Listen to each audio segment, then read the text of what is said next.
Começar a gravar aqui. Boa noite todo mundo. Vamos começar. Hoje a gente vai falar sobre amabilidade. Estamos chegando no final, né, pessoal? Estamos na aula 10 já, faltam só duas. Já estamos com uma base boa, já estamos entendendo bastante aí dos traços, já estamos saindo na rua e tentando avaliar todo mundo que a gente encontra pela frente. Mas tem muitos. Sempre tem muitas nuances, né? Sempre tem muitos detalhes da personalidade. E hoje a gente vai falar de algumas. Hoje na amabilidade é uma boa aula pra gente entender as pegadinhas que aparecem, da gente achar que a gente entende o que é um traço e na verdade ele não é exatamente aquilo, ou aquela característica que a gente vê na pessoa parece que tem a ver com um traço, mas na verdade tem a ver com outro. Então eu vou perguntar pra vocês, vou provocar vocês algumas vezes pra ver se a gente consegue quebrar o senso comum de alguns traços aí.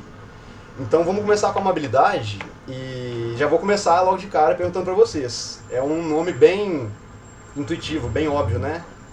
O que vocês entendem que é amabilidade? No sentido da personalidade. O que vocês acham que uma pessoa que tem amabilidade alta? O que parece pra vocês? É aquela pessoa que às vezes tenta agradar todo mundo, é muito solícita. Sim, por aí, bem por aí. Eu Ela penso em empatia. A pessoa que tem uma empatia muito forte. tá. E o que você entende por empatia, Luísa? Buscar entender o lado do outro, se colocar Uhum. na mesma posição. Isso. É bem por aí. Porque no primeiro momento a gente tende a entender amabilidade como a pessoa que é amável, né? Que é uma pessoa que toda hora quer fazer a vontade dos outros, uma pessoa que é muito pacífica, muito mansa. Mas tem um pulo do gato aí. Na verdade, olha só, o mais correto pra gente dizer é o seguinte: uma pessoa. Vamos fazer o seguinte: vamos pegar o termo dela em inglês, que é uma nomeação mais precisa, e vamos tentar entender a palavra em inglês. E com base no termo em inglês, a gente vai entender precisamente o que é uma pessoa amável, no sentido da personalidade. Beleza? Então vamos lá. O termo ao qual origina a palavra amabilidade, né, a tradução de amabilidade, é agreeable. Agreeable vem de agree.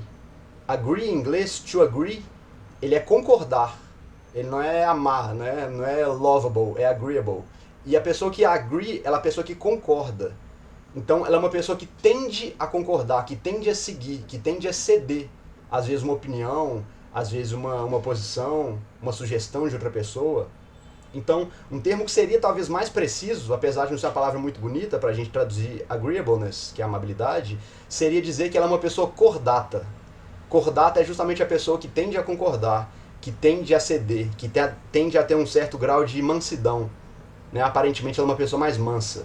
Então sempre que vocês forem pensar nesse traço, sempre que vocês forem pensar em amabilidade, pensem nisso, numa pessoa que aceita, numa pessoa que concorda. E não necessariamente essa pessoa vai concordar, ela vai ser amável. Porque não necessariamente ela vai ficar satisfeita em concordar. A pessoa amável que a gente pensa é uma pessoa que está contente, que está satisfeita, né, que está em paz com aquilo, que faz aquilo realmente por amor. Mas a pessoa que é amável nesse sentido da personalidade, ela tende a ceder, ela tende a concordar, ainda que ela não goste muito disso.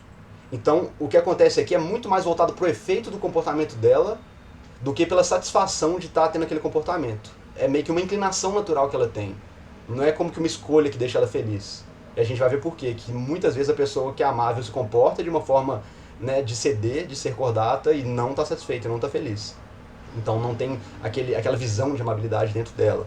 Então guardem isso, por favor, tá, gente? Da mesma forma que a gente falou já, para vocês não confundirem quando a gente fala de neuroticismo ou de neurótico aqui no contexto da personalidade do Big Five, vocês não confundam com o conceito de neurose da psicanálise. E quando a gente fala aqui de amável, não confunda com o senso comum do que é ser amável. Pensem numa pessoa que cede, que concorda, certo? Esse é um termo mais preciso para a gente entender. E não necessariamente ela vai ser uma pessoa dócil ou amável, embora ela possa parecer. Porque ela vai tender a concordar, ela vai tender a ceder, ainda que internamente ela não esteja satisfeita com isso. Beleza? Esse conceito é importante a gente deixar ele bem claro. E é um pouco complicado a gente falar sobre amabilidade. Não é à toa que ele é o penúltimo traço que a gente está trabalhando, porque é um pouco difícil dissociar a ideia da amabilidade, a percepção da amabilidade dos traços de neuroticismo e de extroversão. A gente comentou já, né, que neuroticismo é o traço que tem a ver com a nossa propensão a experimentar emoções negativas E a extroversão é o traço que tem a ver com a nossa propensão a experimentar estados emocionais positivos. Mas quem é amável é diferente. As pessoas que são mais amáveis, elas são de fato vistas e percebidas como pessoas boas, como pessoas que você vai gostar de conviver. E as pessoas que são baixos em amabilidade, né, que são desamáveis ou então disagreeable, são pessoas mais difíceis de conviver. Geralmente quando você diz que a pessoa tem uma personalidade forte, você está diante de uma pessoa que tem ou amabilidade baixa ou neuroticismo alto. E as pessoas com neuroticismo alto, elas tendem a ser muito voláteis, muito irritáveis. Às vezes a pessoa pavio curto, ela pode estar com neuroticismo alto. Então, na maioria das vezes, quando você está envolvido num problema, numa discussão com uma pessoa, e as emoções vêm à tona, as emoções levantam, afloram, geralmente isso tem mais a ver com neuroticismo do que com baixa amabilidade. Uma pessoa, ela pode ser extremamente discordante de você, ela pode se colocar de frente da sua opinião, ela pode competir com você intelectualmente, né? Embora ela possa estar extremamente calma, embora ela possa discordar de você de uma forma extremamente desrespeitosa numa discussão. Isso se ela for emocionalmente estável, certo? Se ela tiver o baixo neuroticismo. Então, uma pessoa que tem baixa amabilidade e tem baixo neuroticismo, ela vai se contrapor a você, mas de uma forma calma, de uma forma desrespeitosa. É muito comum você ver isso em debate às vezes. As pessoas estão debatendo, aí uma pessoa começa a ficar mais exaltada, porque a outra não está concordando, não está cedendo no argumento. Aí a pessoa que está mais exaltada fala, calma, deixa eu falar. Aí a outra pessoa responde, mas eu tô calmo, eu tô contrapondo a você, eu tô discordando de você na maior paz do mundo. Mas eu só tô discordando, mas não tô nervoso. Ou seja, a pessoa está demonstrando uma postura de equilíbrio emocional, né, de baixo neuroticismo, mas também baixa amabilidade, porque ele está se contrapondo. Ele não está tendo problema em se colocar na frente da outra pessoa, certo? Então é importante a gente entender isso. E de todos os traços que a gente estudou até agora, a amabilidade provavelmente ele é o mais fácil que a gente vai ter de conseguir distinguir os pontos negativos e positivos. Na questão da percepção, de quando você encontra alguém, quando você se relaciona com alguém, o de mais fácil percepção é a extroversão, você percebe na hora. Agora, o que é mais fácil distinguir se essa pessoa tem o traço mais inclinado para um lado ou mais inclinado para o outro é a amabilidade. Porque enquanto mais altruísta você for, enquanto mais interessado nos gostos das pessoas, nos interesses das pessoas, nos problemas das pessoas, mais amável você é. E quanto mais autocentrado você for, quanto mais se preocupar com você, enquanto mais você fala de você, menos amável você vai tender a ser. Então vamos lá, vamos entender o porquê disso aí. Os subtraços da amabilidade são a compaixão, a empatia e a gentileza.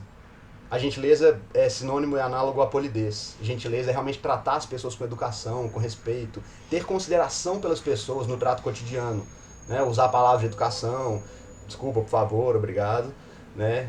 Uma pessoa que é percebida como uma pessoa muito bem educada. E a amabilidade tem tudo a ver com o nosso grau de socialização. A gente vai ver um pouco mais pra frente que as pessoas que têm amabilidade muito baixa, elas muitas vezes vão ser socialmente desajustadas, vão ter dificuldade para se integrar socialmente. Então, a gente vê muito esses termos, né, empatia, a gente fala muito de empatia, principalmente em psicologia, a gente tem que ter empatia, a gente tem compaixão pelas pessoas, como se esses termos fossem iguais, né, como se ter empatia e ter compaixão fosse a mesma coisa, mas não são. Vamos tentar distinguir então esses dois termos, tá? Qual que é a diferença, pessoal, que vocês percebem do que é empatia e do que é compaixão? O que vocês acham aí? Eu acho que empatia é se colocar no lugar do outro, né? Uhum. E compaixão já é ter, assim, piedade do outro, né? É meio que ter dó do outro, assim, é saber que ele tá sofrendo e se compadecer daquilo, né? Tipo assim, você não tá se colocando no lugar dele, mas você tem dó dele, você não quer que ele passe por aquela dor, Tá, mas você você não tá se colocando no perceber. lugar dele. Então, empatia seria a capacidade de você se colocar no lugar do outro, de pensar, ó, se isso acontecesse comigo, eu me sentiria assim. E a compaixão seria no sentido de você entender o que a pessoa tá passando?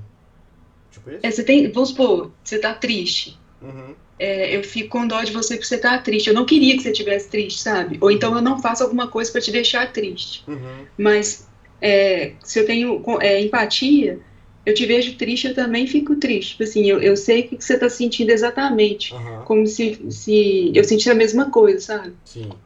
Eu acho que empatia tem capacidade de sentir a mesma coisa que você. Mesmo que eu não sinta, mas eu tenho capacidade de entender o que você está sentindo, de me colocar no seu lugar. A Tá. compaixão não, a compaixão eu tenho pena de você, assim. Tipo, você sente, Na coitadinho dele. teologia, Fala, na pode falar. teologia, a compaixão é muito mais do que sentir pena. Compaixão, sentir com o coração, né? É sentir a dor do outro, amar a dor do outro para si. Tá. Isso lá na teologia, né? E É aí, muito Noé? mais do que sentir dor, sentir pena. Aham. Sentir com o coração. E aí, Noel, nesse sentido, como você diferenciaria, então, a compaixão da empatia? A empatia já foi aquilo que foi dito, né? Às vezes, assim, sentir seria praticamente a mesma coisa. Uhum. Agora, assim, sentir, assim, no caso, também sentir a dor do outro. Uhum. Agora, se de certa forma, não se envolver, digamos, com o coração, como seria a compaixão. Uhum. Não seria tanto desse envolvimento. Certo. Dani, quer completar? Você tinha levantado a mão? Tá me ouvindo aí? Pode falar. Eu acho que a grande diferença está em uma atitude prática, em uma ação para poder ajudar a pessoa. Isso seria a compaixão. A empatia, você tenta entender o fundamento da dor do outro, se colocar no lugar dele, mas você não necessariamente se move para ajudá-lo, para fazer alguma coisa. Na compaixão existe esse movimento de ajuda, uma ação prática. Muito bom, muito bom.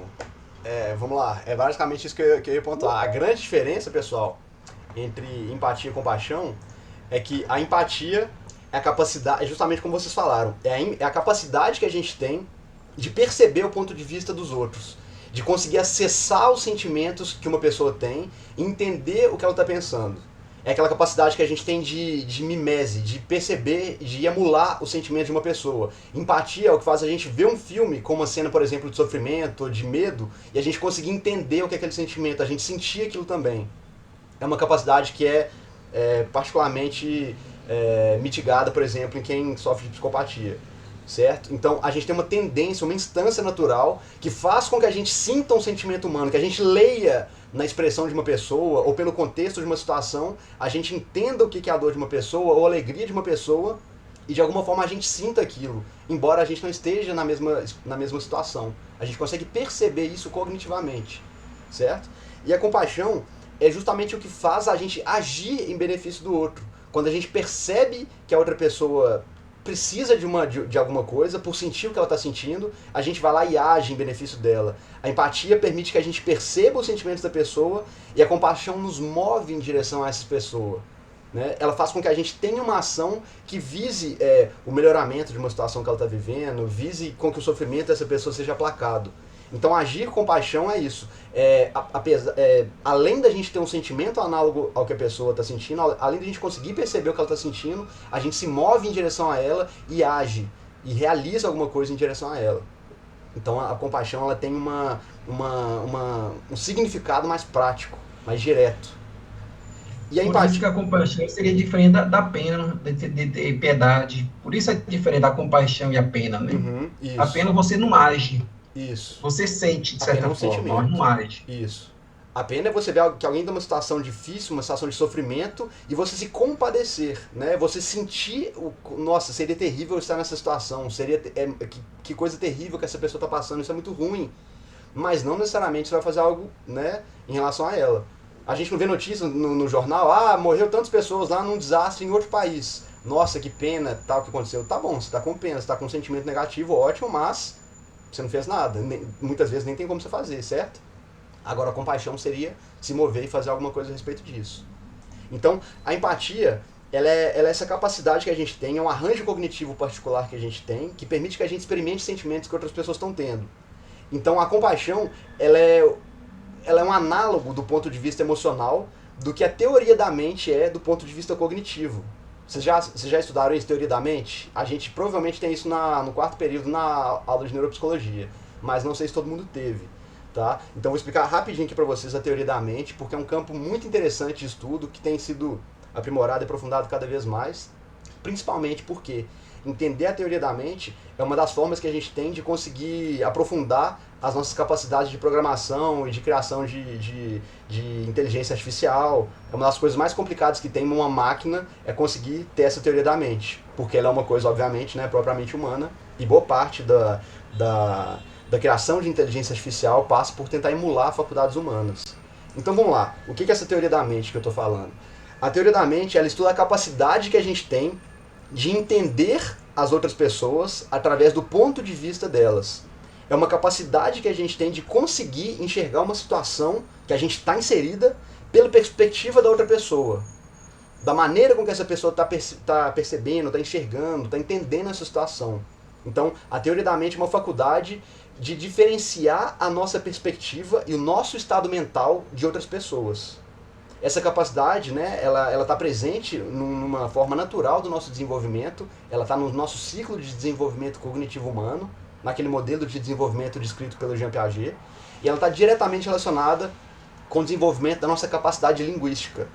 E ainda que a maioria das pesquisas da teoria da mente sejam feitas em crianças, essa capacidade nossa, né, ela começa na primeira infância, com 2, 3 anos, mas ela é desenvolvida continuamente até que a gente chega nos estádios tardios da adolescência, ali para 13, 14 anos.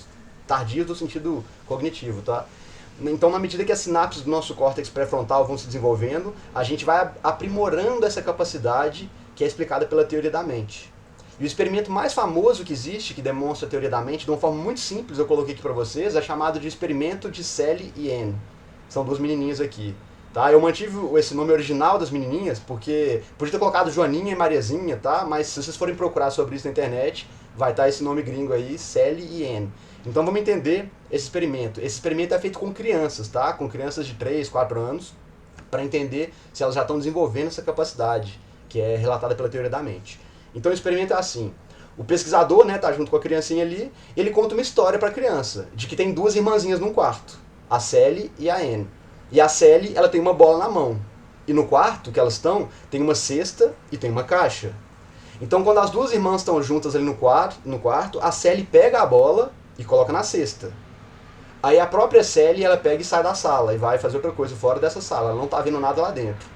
E enquanto ela está fora, a Anne pega a bola, tira da cesta e coloca na caixa. E aí a Sally volta para a sala e aí o pesquisador pergunta para a criança: e aí, a Sally voltou para a sala e ela quer a bola dela. Onde que ela vai procurar a bola? Na cesta ou na caixa?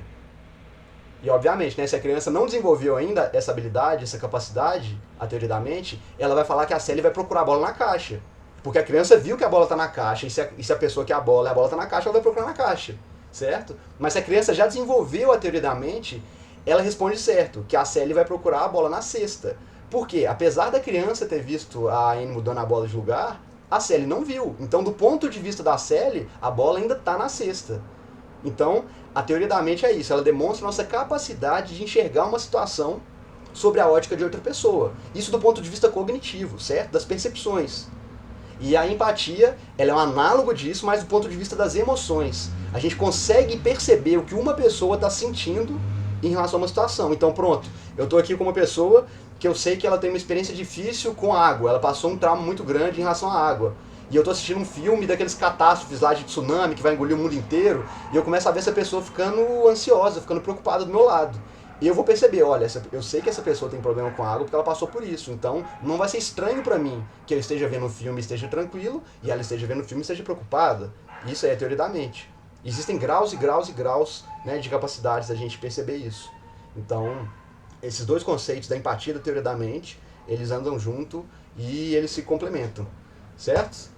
Então, naturalmente, né, por tudo aquilo que a gente já falou, a gente fica parecendo que a amabilidade é um traço maravilhoso, que é muito bom ser amável, que todo mundo deveria ser amável, né? Todo mundo quer ser gentil, todo mundo quer ser compassivo, todo mundo quer ser empático.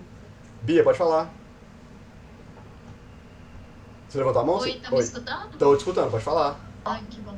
Normalmente o microfone vem baixo. Tranquilo. Mas eu não entendi essa analogia, né, mesmo, que você colocou até na frase do slide antes do teste da Sally e da Anne. Pode voltar lá, por favor. Obrigada. Isso. Essa daí de que ser empático é análogo do ponto de vista emocional, do que a teoria da mente seria do ponto de vista cognitivo. Isso. Eu imagino que você já explicou isso, só que isso ficou na minha cabeça porque eu não consegui pegar essa analogia mesmo. Vamos esclarecer mesmo. Então, qual que é a ideia aqui? A empatia, ela permite que a gente consiga experimentar um sentimento que outra pessoa está tendo, certo? A gente tem uma capacidade natural de conseguir entender os sentimentos das pessoas pela emoção dela, pelo olhar dela, né? Pela linguagem corporal, pelas lágrimas, né? Pelo sorriso. A gente sabe o que ela está sentindo.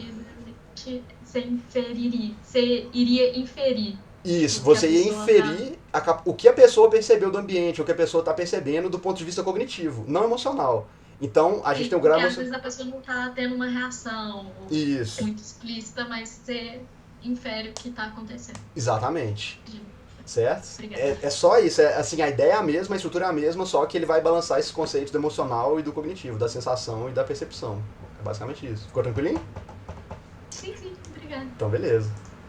Então, assim, vamos voltar. A gente estava desenvolvendo essa ideia, né, de que, poxa, ser amável é muito bom, perceber os sentimentos das pessoas e agir em benefício delas é muito bom. Então, a amabilidade, naturalmente, finalmente, chegamos num traço que todo mundo quer ter. Maravilhoso. A gente viu que até conscienciosidade demais é ruim, que abertura de experiência de mais ou de menos também é ruim, mas a amabilidade, pô, maravilhoso, né? Como que alguém não vai querer ser amável, certo? E, obviamente, eu vou quebrar as pernas de vocês de novo, porque não existe bom e ruim, maravilhoso e perfeito em personalidade, e talvez não no ser humano, certo? Quando você é amável demais, você tem dificuldade para se posicionar, você tem dificuldade para se proteger, para impor limites para uma pessoa, para impor limites numa situação. Você pode se colocar em perigo muito fácil. Você pode ficar preso numa situação ou numa relação que está te fazendo mal e está fazendo mal para a pessoa, porque se você está alimentando uma relação que está te fazendo mal, está fazendo mal para a pessoa também, porque fazer mal para o amiguinho não é bom, certo? Então, às vezes, é complicado você ter muita amabilidade, porque a amabilidade demais pode causar dependência, pode causar assim, uma carência, uma necessidade do outro para validação. Isso não é muito bom. E, obviamente, ser muito baixo em amabilidade também é muito ruim. Porque a pessoa que é baixa em amabilidade, ela está mais focada nos próprios interesses, elas são pessoas mais agressivas, mais competitivas. E no nível patológico, a amabilidade extremamente baixa, ela leva as pessoas a serem o quê? Autocentradas, egoístas, narcisistas e manipuladoras. Então, uma maneira muito fácil da gente distinguir de uma pessoa que é amável, de uma pessoa que não é amável, assim, numa situação social, é que diante de uma situação de conflito, de competição, ou que você tem que fazer escolha, que você tem que preterir alguma coisa, a pessoa com baixa amabilidade, ela não vai demorar, ela não vai hesitar em se impor e tomar vantagem e pegar aquilo para si. Então, se você estiver, por exemplo, brincando em qualquer jogo de trocas ou de barganha, por exemplo, se eu for jogar um jogo de troca, por exemplo, com você, olha, eu tenho aqui uma quantidade X de coisinhas, você tem uma quantidade X, e a gente vai trocar. Cada turno você vai escolher uma quantidade para me dar, eu vou te escolher uma quantidade para te dar. E a gente vai ficar trocando. A pessoa que é muito amável, ela vai pensar assim, bom, eu vou tentar fazer as trocas aqui de uma forma que eu fique com um pouco e você fique com um pouco. E se tiver número ímpar, eu vou até deixar você ficar com um pouquinho mais, porque eu quero te fazer feliz, eu quero te agradar. E a pessoa que é baixa em amabilidade, ela vai pensar assim, ó, nós temos que fazer troca aqui, é um jogo. Eu vou fazer troca que me beneficie. Você que faça as trocas para se beneficiar, você que cuide de você mesmo, e problema seu, certo? E a pessoa que é amável não, vai querer sempre olhar o lado do outro, vai sempre pensar no lado do outro, por causa dessa questão da empatia e da compaixão. Eu entendo que para a pessoa, se eu fizer trocas aqui que só vão desagradar, que só vão fazer a pessoa perder, ela vai ficar triste. Então se eu fizer troca que deixe tudo meio a meio, a pessoa fica meio satisfeita e eu também fico e tá tudo ótimo. Certo? Então, uma situação básica também, uma boba, vamos supor que você está reunido ali com um grupo de amigos, está numa mesa, todo mundo ali na resenha, sexta-noite e tal. Aí, de repente, um amigo puxa e tem um bis no bolso, um batom, um chocolatezinho pequeno no bolso. É o Yakult dos chocolates, né? Tá com um bis na mão e fala, ó, tem um bis aqui, quem quer? Você pode ter certeza. É a primeira pessoa que vai falar assim, eu, que vai levantar e falar, eu quero esse bis, é uma pessoa que tem baixa amabilidade. Não é porque ela gosta mais de chocolate não, tá? Não existe correlação estatística entre ser pouco amável e gostar de chocolate. Isso aí basta ser humano pra gostar. Sem ofensa, daqui não gosta. Mas, enfim, a pessoa que é amável vai pensar, putz, eu quero esse chocolate, é óbvio que eu quero. Mas se eu for lá e pegar esse chocolate, e meus amigos, e o resto do povo aqui que obviamente também quer, como é que eles ficam?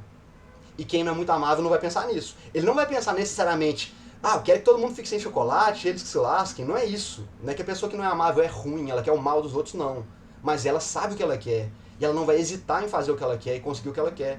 Então, na situação prática, a diferença, certo, é muito pequena. Porque se você só não se importa com os outros, ou se você se importa, mas você não hesita em fazer o que é bom pra você, a situação é a mesma. Nos dois jeitos, você vai pegar chocolate, seus amigos vão ficar sem chocolate. certo? Então, a vantagem de você ser alto na amabilidade é que você funciona muito bem perto de outras pessoas. Você é aquele jogador que joga pro time. Você reconhece os esforços das pessoas. Você dá crédito pelas pessoas pelo que elas fazem. Né? Você é aquele jogador de equipe. E a desvantagem de ser muito amável é que você não consegue defender muito bem seus interesses. Certo? E uma curiosidade a respeito disso. Um dos maiores preditores negativos de bom salário ao longo do tempo na vida é a amabilidade. Porque as pessoas amáveis, elas têm mais dificuldade de se impor, elas têm mais dificuldade de pleitear por um salário melhor ou por um cargo melhor. Então, uma maior propensão estatística para a amabilidade, ele é um fator oposto à competitividade, uma das razões pelas quais a gente tem essa diferença grande de mercado de trabalho. Eu vou explicar isso daqui a pouquinho, quando a gente for falar sobre distribuição estatística, mas a amabilidade é um outro traço que varia de acordo com o sexo, e aí eu quero colocar esse desafio para vocês, e a essa altura eu acho que vocês vão saber me dizer. E estatisticamente, qual dos dois sexos vocês acham que é mais propenso a ter uma habilidade mais alta, homem ou mulher? Acho que seria uma mulher. Mais alta mulher e mais baixo homem, né? É, sim, isso. É isso que vocês percebem na convivência assim, no dia a dia? É basicamente isso, tá? Olha só.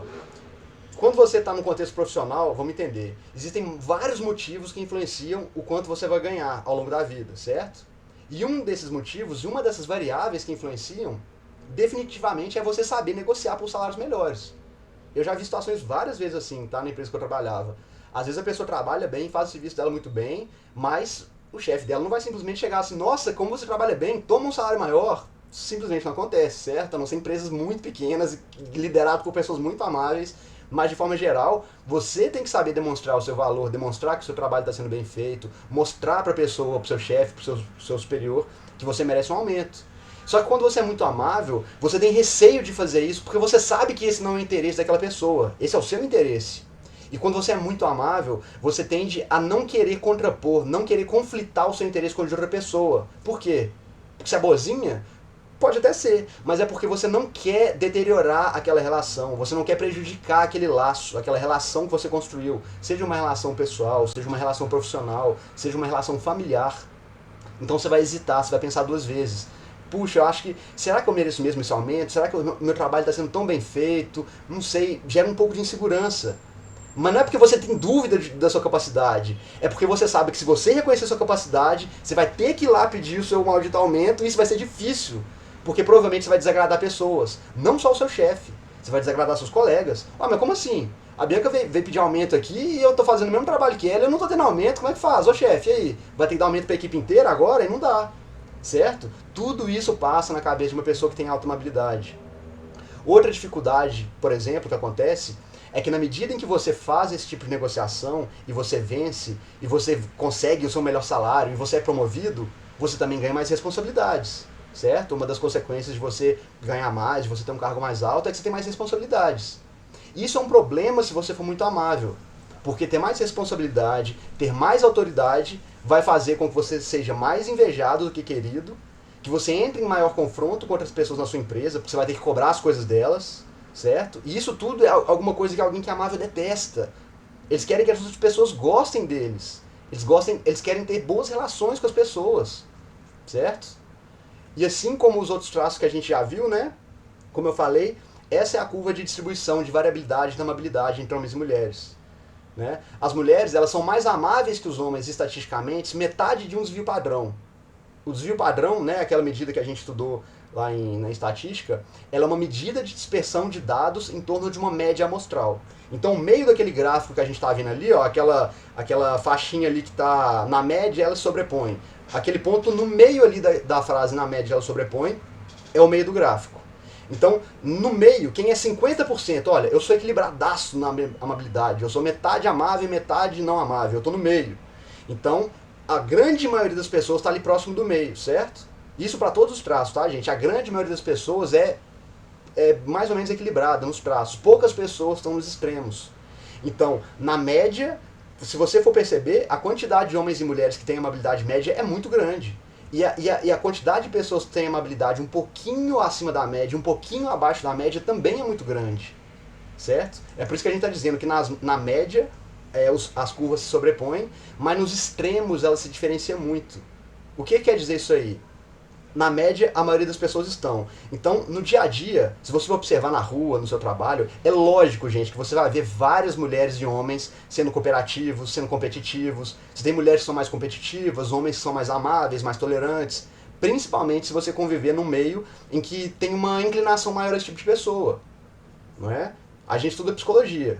Psicologia é um curso de cuidado humano, é um curso da área da saúde. É um curso que exige um mínimo de grau de empatia, de teoria da mente, para você conseguir entender o que a pessoa está sentindo, para você conseguir ouvir, para você ter interesse em querer ouvir o que as pessoas estão passando, certo? Então, ele é um curso que costuma atrair pessoas mais inclinadas para a amabilidade. Então é natural que as pessoas que você convive e conheça no meio da psicologia, estatisticamente, elas vão tender a ser mais amáveis. Mas essa não é a amostra geral, porque na mesma medida que tem pessoas que estão na psicologia, tem pessoas que trabalham em outras áreas que não exigem tanta amabilidade. E, portanto, as pessoas vão ser menos amáveis. Certo? Então, Marcos, fala, Dani, pode falar. o slide sumiu da tela, foi só para mim? Ué, aqui tá normal pra você tá aparecendo? Pra mim tá de boa também. Pra mim também tá Tá normal. normal. Dani, Beleza, vê beleza. se tenta sair da chamada e entrar de novo, cara. Se não der, sai do Teams, fecha o Teams todo e entra de novo, que deve voltar. Beleza? Então vamos lá. Aí, como eu disse, na média, essas curvas se sobrepõem. A maioria das pessoas estão próximas da média. Só que qual que é o problema? Lá nos extremos, essa diferença se amplia muito. Você vê que lá no extremo, ó, do lado esquerdo, da amabilidade baixa, quase só tem homem. E na direita, na amabilidade mais alta, quase só tem mulher. Certo? Então, não é à toa que numa comunidade ou num grupo grande de pessoas, se você pegar uma amostra estatística significativa, uma amostra estatística grande, as pessoas que são mais amáveis, quase todas vão ser mulheres, e as pessoas menos amáveis, quase todas vão ser homens. Não é à toa que a gente vê essa diferença, por exemplo, em cursos de saúde, cursos de humanas, em cursos de cuidado com pessoas, a gente sempre teve, e muito provavelmente sempre vai ter mais mulheres, e nos cursos de engenharia, de mecânicas, de TI, e alguns cursos que mexem mais com coisas do que com pessoas, a gente tende a ter uma maioria de homens, certo? Outra coisa, a amabilidade baixa também é um grande propensor que eu falei de comportamento antissocial. A competitividade no nível extremo, ela faz com que você nunca se importe com os outros. Isso pode ser problemático, pode não ser. Você pode ser um atleta violento que quer ser o melhor do mundo e ótimo, beleza. Mas você pode ser uma pessoa que não se importa em passar por cima dos outros para conseguir o que você quer. Certo? Então, o que a gente viu pela curva de distribuição que se diferencia no extremo, as pessoas menos amáveis de uma comunidade vão ser as pessoas mais estatisticamente prováveis de terem condutas antissociais, ou seja, condutas criminosas. Por isso que na maioria, tipo assim, na maioria não, né? Em todos os lugares que a gente tem notícia, em todas as épocas da história, a quantidade de homens presos sempre foi maior que de mulheres. E isso tem muito a ver com a amabilidade e com essa diferença estatística, certo? Então, o traço de personalidade que mais prediz a propensão de alguém para ser preso é a amabilidade baixa. Então, ao contrário do que a gente ouve muito, que vocês devem ouvir muito hoje, as causas desse fenômeno e de algumas diferenças que a gente percebe na sociedade não são apenas culturais, não são apenas sociais. Óbvio que isso influencia, tá? Mas praticamente tudo relacionado a comportamento humano tem causas multifatoriais. A genética é uma causa, o ambiente é uma causa, as experiências vividas são uma causa, a cultura é uma causa, mas do ponto de vista de personalidade, de genética, essa é uma causa. E isso aí é uma das razões pelas quais a gente vê esses fenômenos acontecendo, certo? Então, para tentar fazer sentido disso tudo aí, eu vou tentar teorizar aqui um pouquinho e explicar uma hipótese de por que os homens e mulheres se diferenciam no traço da amabilidade. Isso não é possível em todos os traços, né? A gente viu lá na aula de extroversão que uma das possíveis explicações pelo qual a gente é mais extrovertido ou mais introvertido tem a ver com a sensibilidade da ativação do nosso sistema nervoso. Os introvertidos têm um sistema nervoso mais facilmente ativável, são mais sensíveis, precisam de menos estímulos para receberem a quantidade de dopamina e de estímulo que eles precisam. E os extrovertidos precisam de mais estímulos. Por isso os extrovertidos buscam ambientes mais movimentados, mais barulhentos, com mais pessoas, com mais cores, mais informações, porque isso faz bem para eles, isso gera dopamina para eles. E os introvertidos precisam de menos. Agora, amabilidade. O que será que explica essa diferença estatística na distribuição do traço? Certo? Então, isso é uma teoria, tá? Uma hipótese, mas ela não é um chute, tá? Ela é embasada por boa parte da literatura científica. E ela segue aquela linha da psicologia evolucionária que a gente viu lá na quarta aula. Ó, durante a infância, a gente sabe que as diferenças em termos psicológicos de meninos e meninas variam muito pouco, certo? Elas não diferem muito no traço de neuroticismo, por exemplo, nessa idade, de 5, 6, 7, 10 anos. O que ocorre é que, quando chega a puberdade, isso aí é um fato, tá? O neuroticismo das mulheres, ele tende a aumentar um pouquinho e permanece um pouco mais alto estatisticamente pelo resto da vida. E é isso que você percebe quando você avalia também as diferenças entre as psicopatologias percebidas em cada um dos sexos. Os homens, eles costumam apresentar mais propensão a alcoolismo, a vício em drogas, a comportamento antissocial, a disfunções de aprendizado, déficit de atenção, que são todas patologias relacionadas à baixa mobilidade. E as mulheres apresentam mais índices de depressão, de ansiedade, que são patologias ligadas ao alto neuroticismo. Então, a teoria é que na adolescência, com a explosão hormonal que a gente sofre, a altura entre os homens e as mulheres muda muito, tá? A força corporal e o peso deles também se diferencia. Os homens tendem a ficar um pouquinho mais altos, um pouquinho mais fortes, mais robustos, né? Fisicamente mais pesados. E nas relações domésticas, e aí o que acontece? O neuroticismo aumenta, certo? Nas mulheres. E esse é outro dado também. Nas relações domésticas, estatisticamente falando, isso pode surpreender muita gente, mas o início de uma agressão, né, num ambiente doméstico, estatisticamente acontece mais vezes por parte da mulher. Ela inicia mais a agressão. Mas, obviamente, quando essa agressão escala para um conflito físico, o dano é muito mais grave, né, praticado pelo homem e sofrido pela mulher. Essa é outra razão pela qual a mulher ela é mais sensível a emoções negativas. É porque o mundo para elas, de alguma forma, é um lugar mais perigoso. Porque, né, elas estão numa situação mais vulnerável em algum sentido, né? Elas têm uma sensibilidade maior à agressão física, à agressão sexual, tem o custo da gravidez, que é muito alto para as mulheres, né? Elas ficam mais vulneráveis quando elas têm que proteger os filhos, né? A menos que um homem esteja com elas para ajudar. Então, ficar mais nervoso, ficar assim, emocionalmente mais sensível por causa disso, faz sentido, né? E o último ponto da teoria evolutiva para explicar essa diferença dos traços é que essa dimensão do sistema nervoso da mulher, ela não é configurada e adaptada inicialmente, né, primordialmente, para a própria proteção, para a própria segurança da mulher. Ela é mais voltada e mais adaptada para a relação materna que ela cria e para o cuidado que ela vai ter com o filho, com a cria dela. Então, a mulher ela fica um pouco mais vulnerável quando ela é mãe, né? E, via de regra, ela vai tender a colocar os interesses dos filhos à frente dos próprios interesses. E é lógico pensar nessa dinâmica, né? Se torna muito mais fácil e muito mais eficaz nas pessoas que são amáveis. Então, por isso as mulheres, em média, são mais amáveis que os homens. E, logicamente, um temperamento e um sistema nervoso criado para esse tipo de dinâmica entre mãe e filho não tem como sair tão bem, né, quando você for lidar no mundo adulto, que é um ambiente mais competitivo, que é um ambiente mais agressivo, certo? Que é um ambiente que não é um ambiente tão cooperativo. Então, existe essa diferença, e isso aí é uma questão complicada. Então, as pessoas mais amáveis, de forma geral, elas são mais compassíveis, elas são mais gentis, e as pessoas que são baixas nesse traço, elas são vistas como pessoas de personalidade forte, elas são vistas como pessoas que são mais grosseiras, mais competitivas, que elas tendem a não querer fazer as coisas se elas não tiverem vontade de fazer, certo? Mas não é o caso que elas sejam agressivas, não é o caso de que elas vão querer te prejudicar e te fazer mal de uma forma injusta, né? O tipo de agressão da pessoa que tem baixa amabilidade não é o mesmo tipo de agressão defensiva, de autoproteção da pessoa que tem alto neuroticismo, certo? A pessoa que tem baixa amabilidade, ela enxerga o mundo como um lugar de competição em que elas querem vencer. E isso é complicado porque se você estiver numa posição de destaque, numa posição de chefia, quer dizer que você é uma pessoa... Quer dizer, você teve que passar por situações que exigiram que você fosse mais competitivo, certo? Quantas vezes a gente não tem a oportunidade de aceitar uma promoção, ou de fazer algum movimento ali dentro da empresa, ou dentro da faculdade mesmo, que vai beneficiar a gente em detrimento de outros colegas?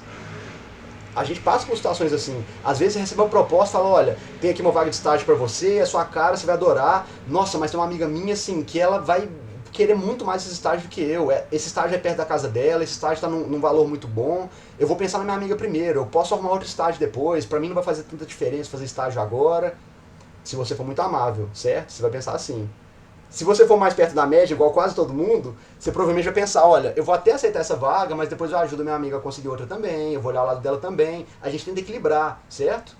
Quando eu estou dando exemplos, pessoal, aqui sobre os traços, é óbvio que eu estou dando exemplo do extremo. Quase ninguém é assim. Quase ninguém iria pensar, dane-se minha amiga, problema dela, ela que se vira para arrumar estágio. E ninguém pensa, nossa, nem passou pela minha cabeça aceitar essa vaga tão maravilhosa, vou dar para outra pessoa porque eu só penso em outra pessoa. Quase ninguém é assim, certo? A gente tem que equilibrar. Então, se você for um pouquinho mais inclinado para amabilidade, você vai pensar, olha, eu posso até aceitar essa vaga, mas eu vou ajudar ela, eu vou falar bem dela lá na empresa, vou tentar com que a minha amiga também consiga esse estágio. Se você for um pouquinho baixo na amabilidade, você pensa, olha, eu vou aceitar essa vaga, eu mereço essa vaga, mas eu vou dar uns toques na minha amiga, eu vou falar com ela, olha, tenta fazer por isso aqui, tenta enviar currículo para esse tipo de empresa, tenta montar seu currículo dessa forma, mas o meu tá garantido, certo? Eu pensei primeiro em mim, depois eu vou lá e olho um pouquinho do outro, entendeu? Então, assim, na maioria das vezes, a gente é um pouquinho mais para um lado, um pouquinho mais para o outro, e não extremo, como eu tô dando exemplo, então não me leve a mal. Bia, pode falar. Tô rindo aqui, eu tenho um exemplo. Pode falar. Muito bom, inclusive. Tá. Bom, né, aparentemente eu sou bem amável, aparentemente. Eu tava em um estágio, só que, né, normal, a gente sempre é bom já estar no estágio olhando sempre outros, enfim. Uhum.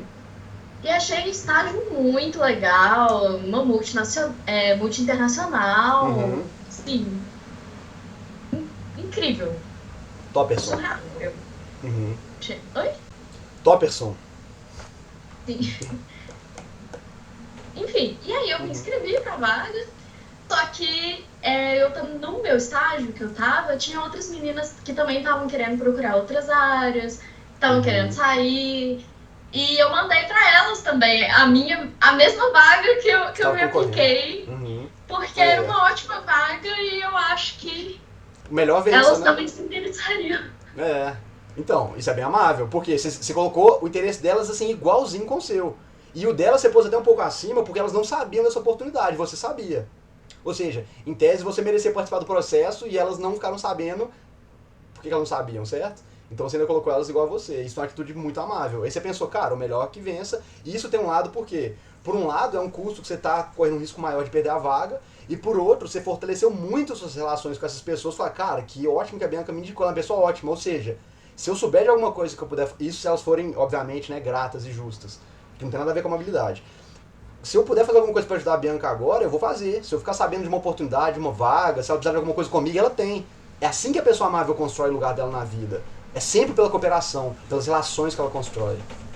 Porque mesmo eu sabendo, tipo assim, dessa possibilidade, eu ficava assim, nossa, né, eu tô enviando, né? Aí enviando para várias pessoas a mesma vaga. Enfim. Mas a teoria da mente tá te observando ali, falando, Bianca, é isso mesmo, vai fazer mesmo. Mas se é você, não dá, né? Não tem como fugir. Então, por esse mesmo motivo, uma pessoa amável numa posição de chefia, ela vai ter dificuldade. Ela vai ter dificuldade em corrigir as pessoas. Ela vai ter dificuldade em cobrar das pessoas. Porque ninguém gosta de ser cobrado, ninguém gosta de ser chamado a atenção, certo? Ele vai ter dificuldade em demitir as pessoas. Então, geralmente, as pessoas que conseguem desempenhar bem e chegam no topo das hierarquias que são muito competitivas, em geral, são pessoas que ou integraram o seu lado amável, de um jeito produtivo, que eu vou falar agora como é que funciona, ou são pessoas menos amáveis, são pessoas mais competitivas. São pessoas que não têm tanta reserva, nem tanto pudor em fazer o que tem que ser feito para chegar lá. Sendo coisas legais e morais ou não, certo? Mas um grande problema que isso gera, né, o fato da gente olhar para as hierarquias, para os topos dos lugares, e a gente geralmente vê pessoas que são mais competitivas, mais impositivas, é que a gente fica com a falsa impressão de que toda hierarquia é constituída por injustiça, é constituída por dinâmicas de opressão e de poder, e todo mundo que chegou no topo é porque sacaneou os outros, é porque prejudicou os outros, é porque fez mal, e isso não é verdade. A grande maioria das estruturas são baseadas em competência. Mas o elemento competitivo de quase toda hierarquia altera um pouquinho essa dinâmica. Por isso que no mercado profissional, por exemplo, nem sempre a pessoa mais competente é a que vai se destacar. Mas a pessoa competente, que sabe se vender, sabe se comunicar, sabe conversar com o seu público, que é motivada também pela competição, ela vai tender a crescer mais, ela vai tender a trabalhar mais. Ela vai tender a subir mais do que a pessoa que, apesar de ser boa tecnicamente, é muito amável, muito cooperativa. Sabe aquela pessoa que pensa, não vou ficar mandando mensagem pro povo não vou ficar tentando vender meu produto ou meu serviço muito não, porque vai incomodar as pessoas. Se a pessoa quiser, ela que vem. Eu não quero ficar sendo intrusivo, não quero ficar sendo inconveniente com a pessoa e oferecendo isso pra ela muitas vezes, certo? Então, você vai tender a não crescer tanto. Agora, alguém com baixa amabilidade não teria dificuldade, por exemplo, isso eu tô falando de uma pessoa que tem baixa amabilidade, assim, num nível saudável, integrado, que pode ser positivo também. Às vezes é até necessário, tá? Ela não teria dificuldade em demitir pessoas, em garantir que os trabalhadores, que os cooperadores, que os colaboradores que ele tem, que sejam os mais esforçados, os mais inteligentes, os mais assíduos continuem na empresa. Então, a pessoa que é pouco amável, ela pode até gostar de fazer esse papel, porque na cabeça dela tá o seguinte: quando ela entra lá, chega numa empresa, ou num projeto, ou numa sala de aula, ou num grupo, ela geralmente vê as pessoas que estão se esforçando, que estão trabalhando mais, que estão melhorando, que estão evoluindo, que estão mais interessadas, mais felizes e bem integradas naquele ambiente. E ela vê outras pessoas que estão mais ali meio perdidas, às vezes meio enrolando, aquela pessoa que fica esperando o outro vai lá e fazer a parte do trabalho dela, ou a pessoa que está sempre dando desculpa porque que não está fazendo o próprio trabalho, sempre tem alguma coisa mais importante para fazer. Então a pessoa, o líder, o gestor, que é pouco amável, ele vai chamar essas pessoas que estão fazendo pouco, vai explicar isso para elas e vai mandá-las embora. E muitas vezes isso pode ser um bem para essa pessoa e pode ser um bem para aquele grupo também. Porque afinal, um dos motivos pelo qual a pessoa pode não estar motivada e fazendo bem o seu trabalho é porque ela pode estar fazendo uma coisa que ela não gosta, ou que ela não tem aptidão, ou que ela não está no momento bom para estar naquele local. E se ela continuar lá por mais tempo, ela vai se prejudicar, ela vai prejudicar o grupo, e ela vai ficar triste, porque ela vai deteriorar as relações delas ao redor, ela vai comprometer o resultado geral daquele trabalho que está sendo feito. Então, acaba sendo ruim para todo mundo. Isso pode ser um defeito de um líder que é muito compassivo, muito amável, que está toda hora, eu só quero te encorajar, eu só quero te ajudar, eu só quero te perdoar, não é culpa sua. A pessoa vai pensar, então tá bom, se não tá tendo consequência, eu vou continuar aqui enrolando, vou continuar fazendo as coisas pelo meio aqui, sem problema, mas isso tem consequência, porque se você está envolvido, né, em relações interpessoais, as outras pessoas vão sofrer com a sua má performance, sua baixa performance, e isso vai ser ruim para todo mundo, certo? Então, você pode, nesse sentido, traçar uma linha aqui, perpendicular, entre a conscienciosidade e a amabilidade, em que se você for muito amável, você pode às vezes não conseguir agir com justiça, por medo de confrontar ou de desagradar as pessoas. Mas isso é importante, porque se essas pessoas não forem confrontadas, elas podem continuar lenientes, moles, enrolando, trazendo um problema ali para a relação, ou para a empresa, ou para o projeto, ou para a faculdade, certo? Então, é legal pensar nesse ponto, porque a gente já é natural, a gente que eu falo, o pessoal da psicologia, nós somos naturalmente mais inclinados para a amabilidade, tá? E aí as pessoas que a gente convive na faculdade, nossos professores, em geral, também são muito inclinados para a amabilidade, e às vezes é muito leniente, é muito passa a mão na cabeça, tá tudo bom, tá tudo certo, não existe certo e errado, tá tudo bem, a gente espera. Cara, até certo ponto isso é lindo. Mas depois, na hora que a gente formar e a gente não estiver bem preparado, a gente não tiver aprendido a pegar ritmo de trabalho, não tiver aprendido a agir sobre uma mínima pressão, não tiver aprendido a lidar com cobrança, o mercado vai cobrar, nossos clientes vão cobrar. Ou então a qualidade do nosso serviço vai estar baixa e a gente vai ficar insatisfeito com isso. Então, pensem bem nisso, tá, pessoal? Um aspecto muito positivo de quem tem uma amabilidade baixa, por exemplo, em relacionamentos afetivos, é que ela vai ser uma pessoa que vai te desafiar constantemente. Ela vai te questionar constantemente. Ela não vai ser aquela pessoa que só vai concordar com tudo que você fala, aceitar tudo que você faz. Isso quer dizer que essa pessoa vai te ajudar a lapidar suas qualidades, a confrontar e reconhecer seus defeitos, a repensar suas ideias. Isso pode ajudar a gente a melhorar. É claro que eu não estou falando, tá, gente, da pessoa que é só quer questionar, só quer cobrar, só quer te diminuir, que fica questionando por questionar, brigando por brigar e discordando para te irritar. Não é isso. Eu estou dizendo de um traço equilibrado, de uma crítica realmente visando a sua melhora. Realmente a pessoa que te aponta e fala, olha, você tem todas as capacidades, você é uma pessoa ótima, você é incrível em tudo e tudo mais, mas olha isso aqui, olha esse ponto, presta atenção nisso, você pode melhorar nisso aqui.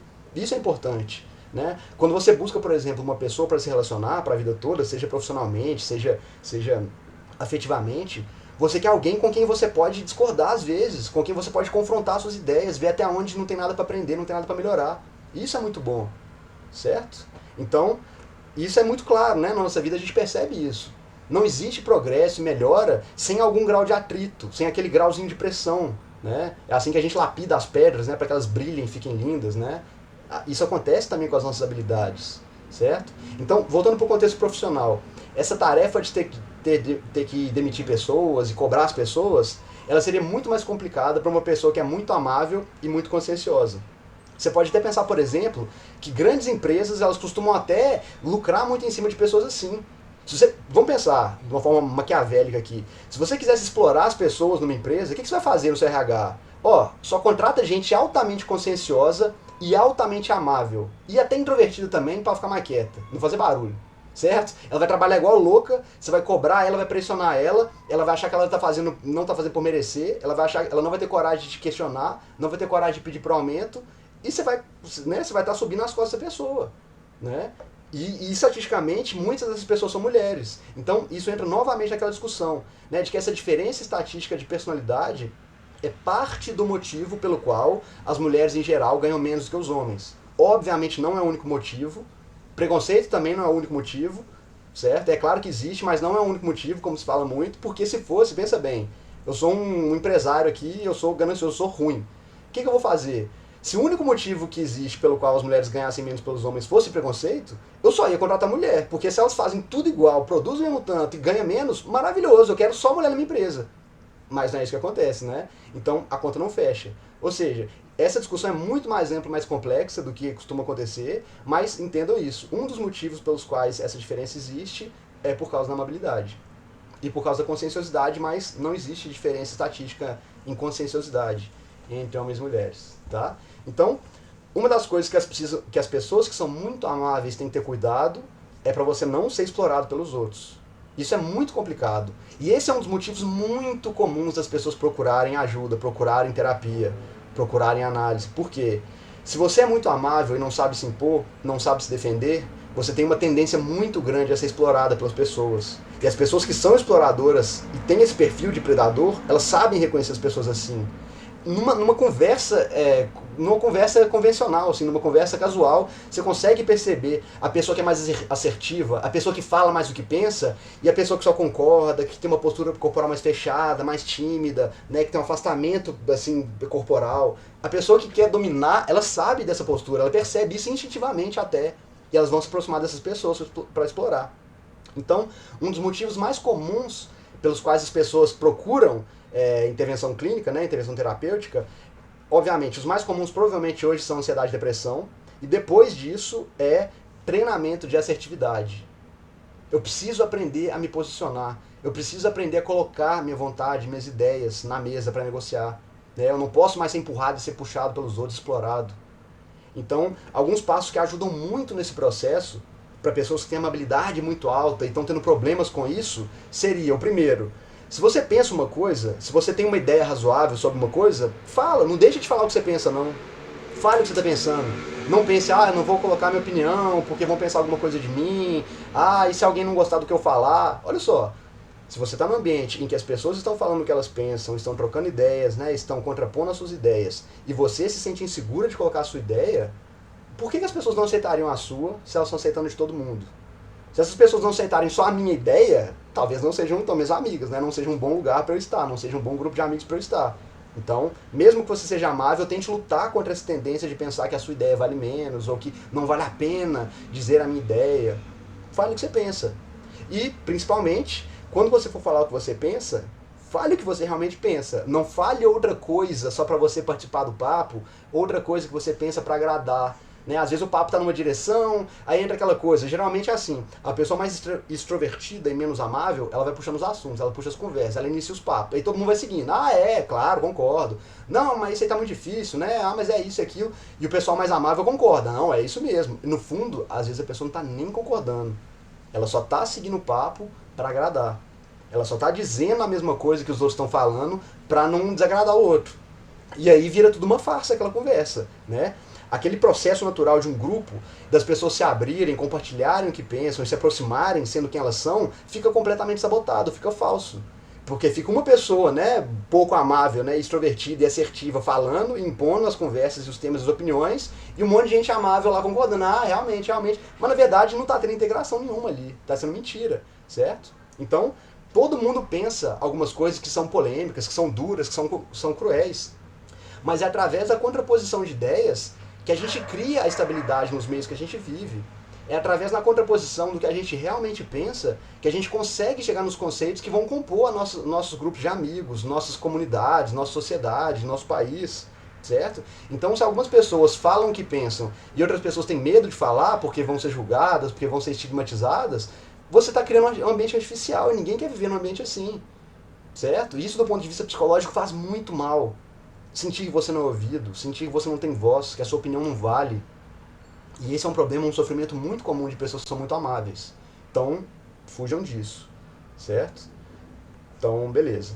Então vamos falar um pouquinho agora sobre essa parte complicada da socialização, do controle de agressividade. Isso aí é um tema muito interessante, principalmente para quem gosta de criança, de trabalhar com criança, também para quem quer ter criança um dia, vai ter que lidar muito com isso. Tranquilinho? Até então, pessoal, tem alguma coisa aqui no chat? Não, né? Ó, tem alguma relação entre amabilidade e ansiedade social? As pessoas amáveis têm uma necessidade maior de pertencimento?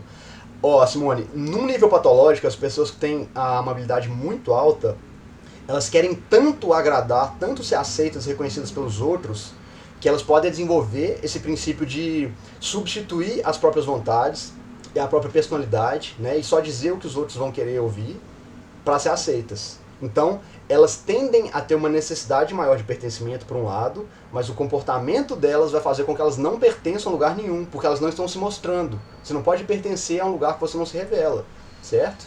Então, a amabilidade muito alta, ela pode gerar uma ansiedade social, especialmente se a pessoa tiver um neuroticismo alto. Porque é o neuroticismo alto que gera aquele medo, aquele receio de colocar a nossa posição. Tanto que a timidez está ligada mais a neuroticismo alto do que a introversão, certo? Quando eu sou tímido, eu deixo de falar o que eu penso por medo do que os outros vão pensar.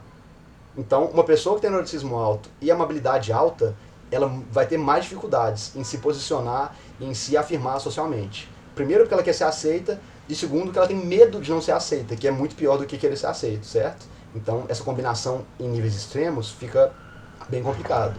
Marcos, Pode falar, Dan.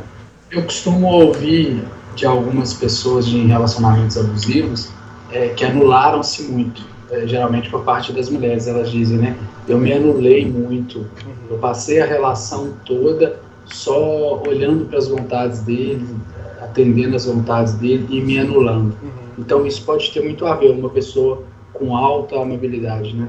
Lembra que a gente falou agora há pouco? A alta amabilidade é estatisticamente mais prevalente em mulheres e alto neuroticismo também é estatisticamente mais prevalente. A amabilidade pela questão da maternidade, de você poder ser, entre aspas, exploradas pelo filho e pelo bebê, de dar comida pro seu filho, de buscar a segurança do seu filho acima da sua própria, certo? E o neuroticismo alto é o quê? Sensibilidade maior ao perigo. Eu preciso identificar os perigos mais rápido porque eu tenho uma cria para proteger e eu estou fisicamente mais frágil, então eu preciso perceber rápido, me alertar e agir. É uma espécie de desequilíbrio, então, dessa tendência natural da mulher, né? Exato. Aí, muitas vezes acontece uma exploração, porque, por exemplo, se existe essa inclinação da mulher ser mais amável e ter um neuroticismo mais alto, o natural, né, o são, seria que o homem contrapusesse essa fragilidade e trouxesse o equilíbrio, a estabilidade, o cuidado, né? E quando isso não acontece, ele está justamente explorando essa vulnerabilidade, esse campo aí de ação, e aí se torna um problema. Por isso que a gente vê que em situações que as mulheres elas tendem a amar demais, a depender demais, a esperar demais, idealizar demais. Você não vê comunidades, né, de homens que amam mulheres demais, isso acontece, né? A desilusão amorosa acontece pra todo mundo, tá, gente? Mas, em geral, a pessoa que tende mais a buscar essa completude e esse equilíbrio no relacionamento e a querer esse princípio de confiança e amabilidade é uma característica mais feminina, mais prevalente em mulheres estatisticamente. O homem tem mais chance de desligar e dane-se e tal. Por isso que é muito mais comum o pai abandonar a criança do que a mulher abandonar a criança. De onde vem esse laço materno? Ele é, obviamente, né, biológico, do seu sangue, veio de você, mas temperamental também, porque você tem uma tendência maior a cuidar, a proteger. Por isso que quando você vê filme lá a gente viu lá o Rei Leão, né, o Simba, criancinha, que lindinho e tal, é bonitinho pra todo mundo, mas pra mulher é muito mais, ela quer abraçar aquele bichinho e, né, cuidar dele e tal. Isso, né, mexe mais com elas do que com os homens na maioria, tá, na estatística. Alguém levantou a mão aqui? Lívia, pode falar. Ô Marcos, tem mais uma questão, que assim, quando a gente qualquer pessoa, homem ou mulher, né, quando é exposto a situações agressivas, né, se o cara for muito agressivo com a mulher, ainda mais que o homem costuma ser mais forte, a voz dele é mais, como é que fala, mais alta, enfim. Aí ele começa a dar estímulos aversivos para ela, e dependendo da dose desse estímulo aversivo, ela vai usando a circuitaria dela lá no cérebro de defesa, né? E aí ela vai tendo reações, né? De medo condicionado de ansiedade antecipatória ou de esquiva inibitória. Sim. E aí, o que acontece? Ela tem muitas dessas reações, aí vai acontecer adaptação, ou estresse crônico, ou depressão. Sim. E aí, se fica muito tempo nessas três coisas, o cérebro dela começa a ter uma modificação material mesmo, Pra sabe? adaptar. Ele cria uma modificação mesmo, ele muda de jeito de ser. E aí, quando muda, aí pode acontecer uma outra coisa. Ela passa a ter um transtorno afetivo. Sim. Esse transtorno afetivo, ele não vamos pôr assim, eu vou usar a palavra psicológico, porque quando a gente fala psicológico, as pessoas pensam que não existe uma mudança material, né? Mas ela tem uma mudança material, uma mudança física. Ele é Ou no córtex frontal, na região da amígdala ali, ou ela tem uma mudança no lobo temporal, ali no hipocampo. Então, se ela chega a ter essa mudança, ela não consegue sair fácil do relacionamento, porque ela fica adoecida. Sim. Né? Exatamente. Uma mudança neurológica, estou falando de neuro, né? Isso. Então, assim, para ela mudar depois de volta, tem jeito? Tem, neuroplasticidade, né? Mas é muito, muito, muito mais difícil. Sim. Por isso que, assim, muita gente não entende. Fala, poxa, como é que essa mulher tá vivendo com esse cara? O cara faz isso tudo com ela e tal.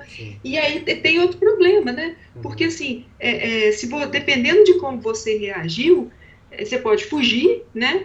A gente sabe disso, animal é assim, a gente também é animal. Ou você foge, ou você paralisa, né? Tipo, não sei se vocês já viram savana, né? Tá lá correndo, aí o viado para assim, finge morto. Vocês já viram isso, né? Que vê na National Geographic, sei lá, ele para assim, parece tipo uma pichorra caindo, assim, né? Aí finge morto, aí o leão não come ele. Fala, pô, o bicho caiu desse jeito, tá estragado, né? E assim, e tem aqueles que não paralisam e nem correm, eles se escondem. Sim. Então ela pode ter um desses comportamentos, né? Sim. Então às vezes a mulher paralisa lá naquele lugar. Mas eu tô falando isso porque assim, nem sempre é só porque é a amabilidade, né? Sim. Às vezes ela tá realmente numa situação adoecida mesmo. Isso. Foi uma patologia que se desenvolveu a partir de um estresse, né, persistido numa situação extremamente traumática. E aí o cérebro se reorganiza para se adaptar, para que a pessoa consiga conviver com aquilo sem ceder, né, sem colapsar completamente. Então, há uma modificação se a circuitaria dela mudar do lado da amígdala, vai ser uma situação mais ansiogênica, né? E se mudar do lado do hipocampo, vai ser uma situação mais depressiva. Exatamente. É bem complicado. Então você vê assim, isso aí a gente está falando já da parte de psicopatologias que surgem a partir de traços extremos motivados por comportamentos extremos. Então pode ser que a pessoa tenha uma amabilidade altíssima e tenha relações extremamente funcionais, respeitosas e produtivas. Mas pode ser que as circunstâncias vá levando a pessoa numa situação de desconformidade, de disparidade total, de estresse contínuo, cortisol batendo de todo dia, e a pessoa, de alguma forma, ou ela vai ceder, ela vai apresentar sintomas, ela vai desenvolver patologias, ou ela vai começar a adaptar, né? Geralmente acontece os dois. A pessoa vai se adaptando, vai adoecendo, até adaptar para não ceder.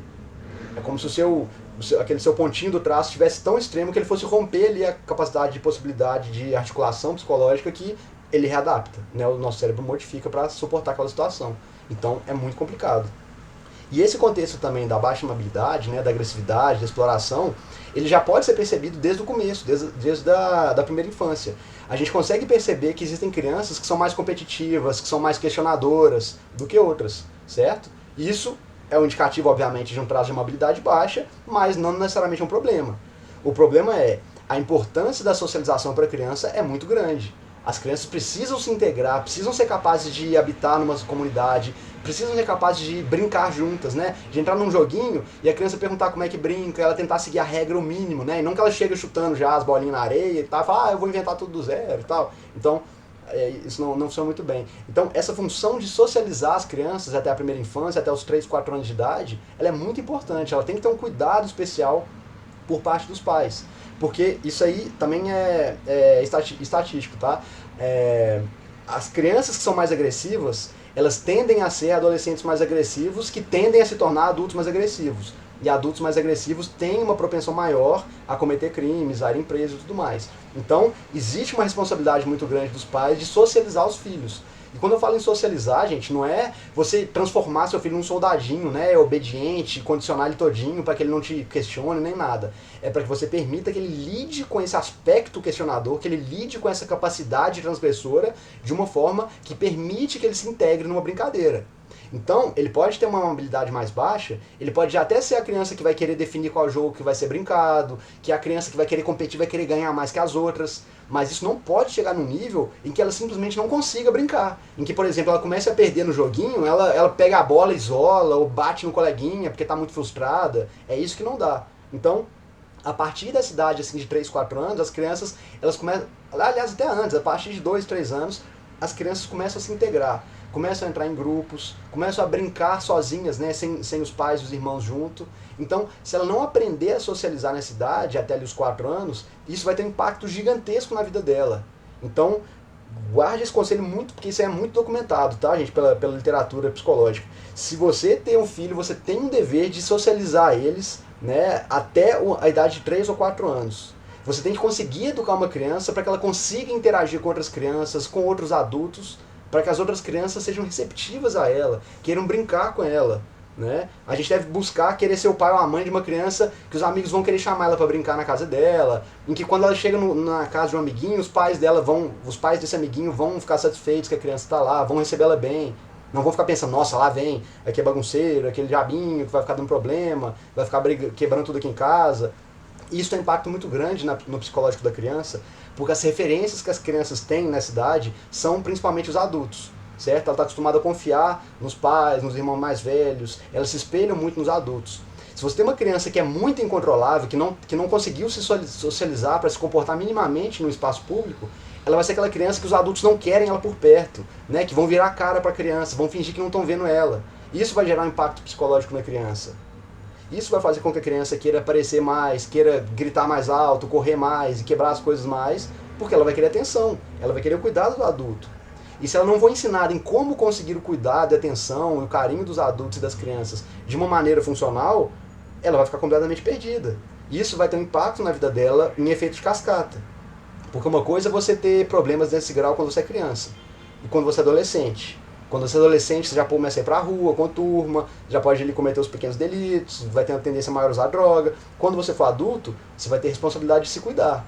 Se você for um adulto que não consegue se integrar, né, seja num trabalho, seja numa faculdade, num grupo, e não conseguir tirar dali o seu proveito, o seu sustento, você vai ser um adulto muito mais inclinado a comportamento antissocial, muito mais inclinado a cometer crime, certo? Então, é muito importante os pais terem essa ideia de que as crianças têm que aprender que é importantíssimo, sim, elas terem essa vontade, se elas tiverem essa vontade de querer competir, de querer vencer, mas a capacidade de brincar, de jogar com outras crianças é mais importante do que a capacidade de vencer individualmente.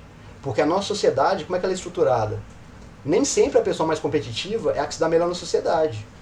Muitas vezes a pessoa que consegue brincar com mais pessoas, que tem mais relacionamento com outras pessoas, ela vai ter mais oportunidades na vida, ela vai ter mais chances de emprego, ela vai ter mais uma vida social mais ativa, ela vai ter laços familiares mais fortes. Então, nesse sentido, para a criança, competir é muito mais importante do que vencer, certo? Então, competir quer dizer justamente isso. Isso é uma coisa que o Jean Piaget descreve muito bem na teoria de desenvolvimento dele, de que as crianças que conseguem brincar com mais crianças são mais estáveis, são mais felizes, do que as crianças que só sabem brincar sozinhas, porque não conseguem, né, não competir e não vencer. Então, no nosso mundo, como a sociedade é complexa, a gente tem que viver equilibrando um tanto de habilidade, um tanto de capacidade diferente. Então, a gente começa a perceber que as pessoas que são mais equilibradas, que sabem ganhar e sabem perder, no geral, elas têm círculos sociais, círculos familiares, círculos profissionais muito mais produtivos, muito mais ricos. São pessoas que têm mais amigos, são pessoas que podem chamar pessoas para dentro da casa delas.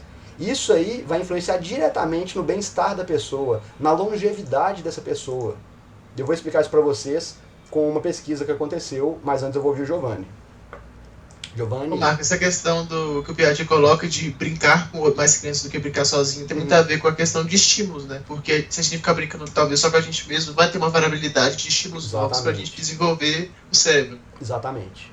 Porque a nossa capacidade de criar as coisas ela é limitada, principalmente quando você é criança, não tem muita experiência, não tem muita informação para gerar, para você começar a criar as coisas. Então, quando você é criança, você às vezes brinca com um grupo de crianças que tem irmãozinho, que já conhece uma brincadeira, que vai te ensinar novas formas de brincar, de interagir, que você não conhece. Então, isso aí vai assim, expandir assim, exponencialmente a sua capacidade de aprender e de se informar. E isso é muito importante.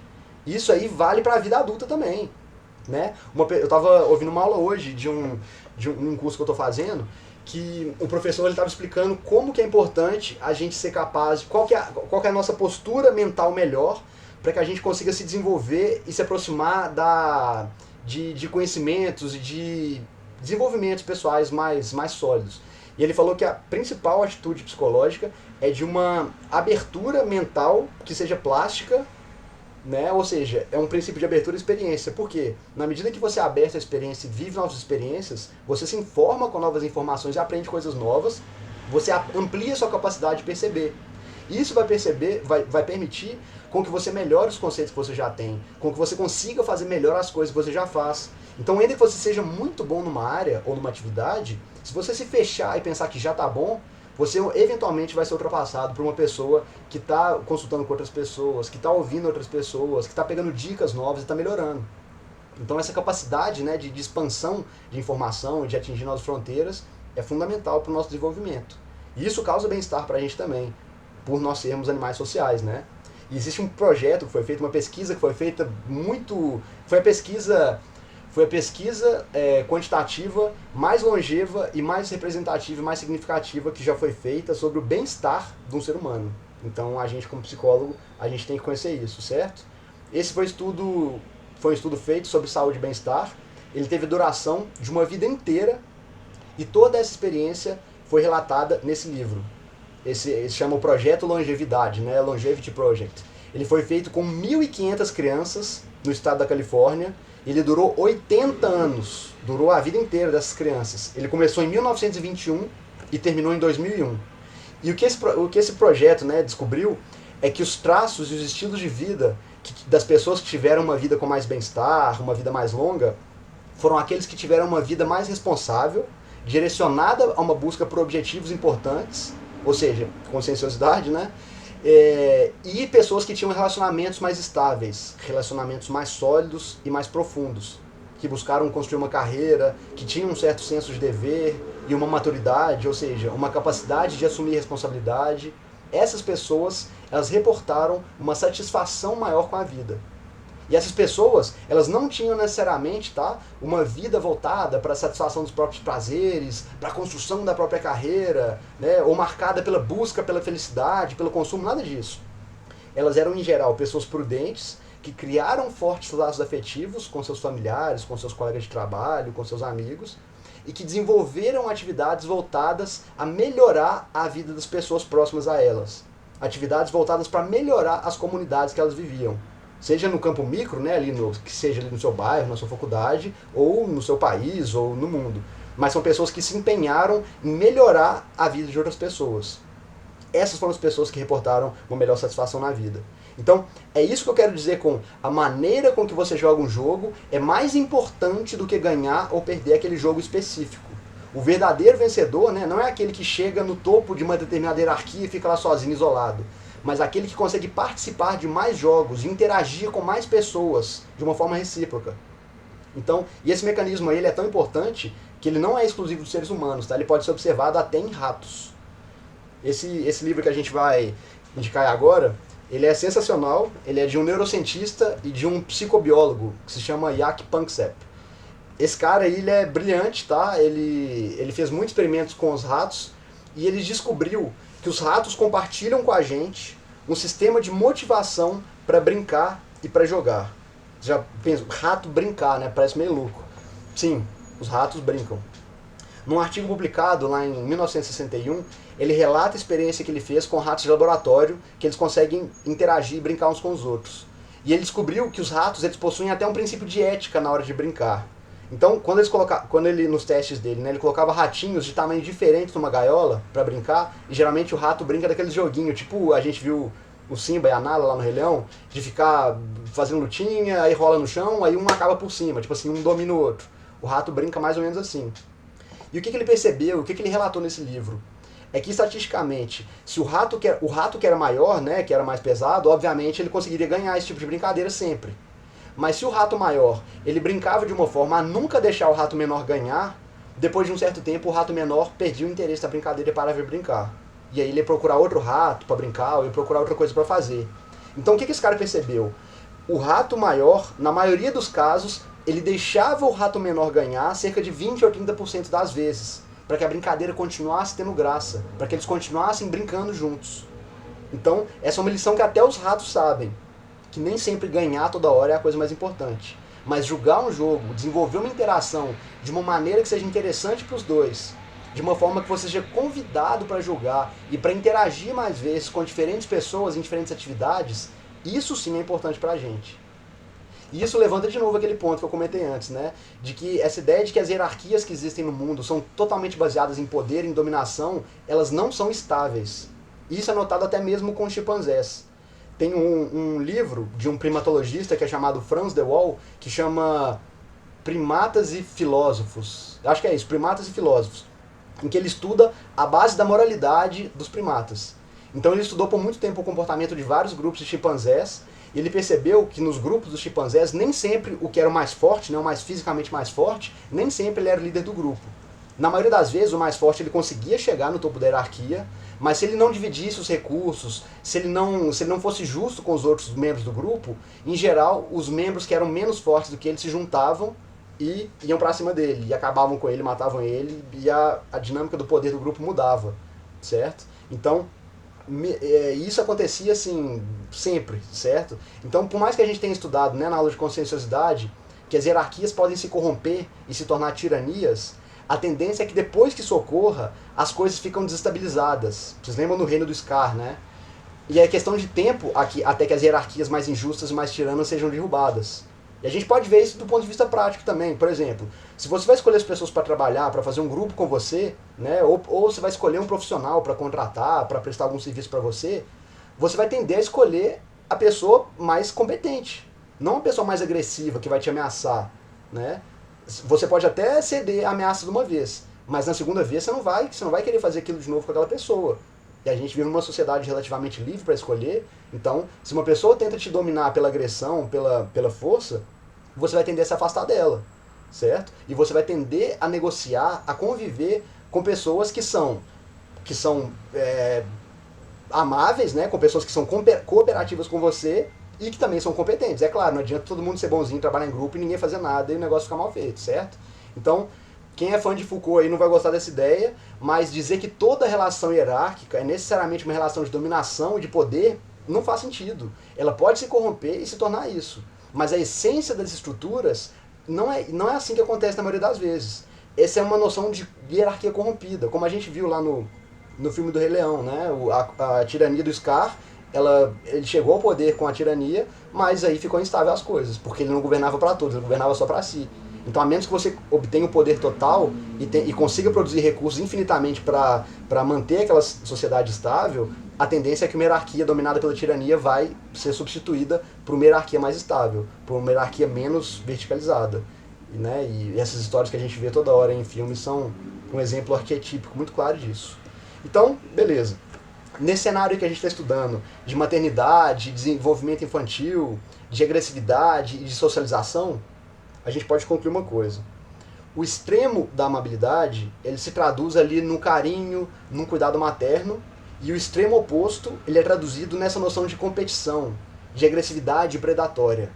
E essas atividades, elas são conflitantes, certo? E é muito difícil você ter as duas coisas no mesmo ambiente.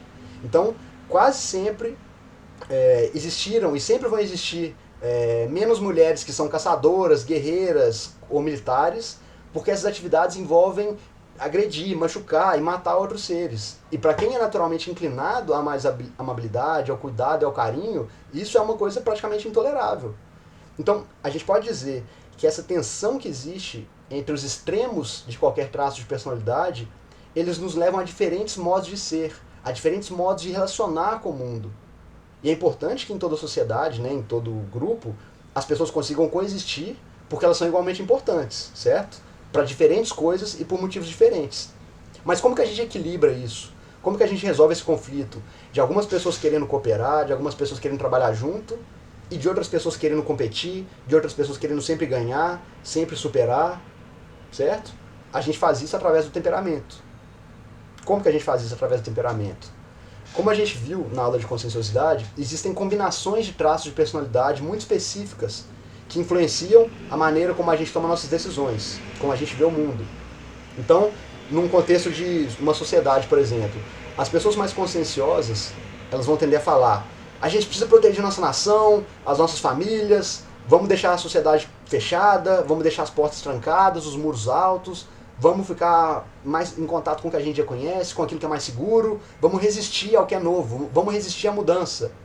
E tem a outra metade das pessoas, né, com um temperamento menos consciencioso e mais aberto à experiência, elas vão falar: não, peraí, né, você sabe a maneira com que a gente construiu as coisas, a gente não sabe se a maneira como que a gente ergueu essa estrutura, com que a gente definiu essas regras, foi a melhor maneira. Então a gente precisa se expor a novas ideias, a gente precisa ouvir novas pessoas, a gente precisa desenvolver isso aqui que já está funcionando. Então a gente talvez precise de novas pessoas, de novas influências, para melhorar e revitalizar essa sociedade, essa estrutura que a gente construiu.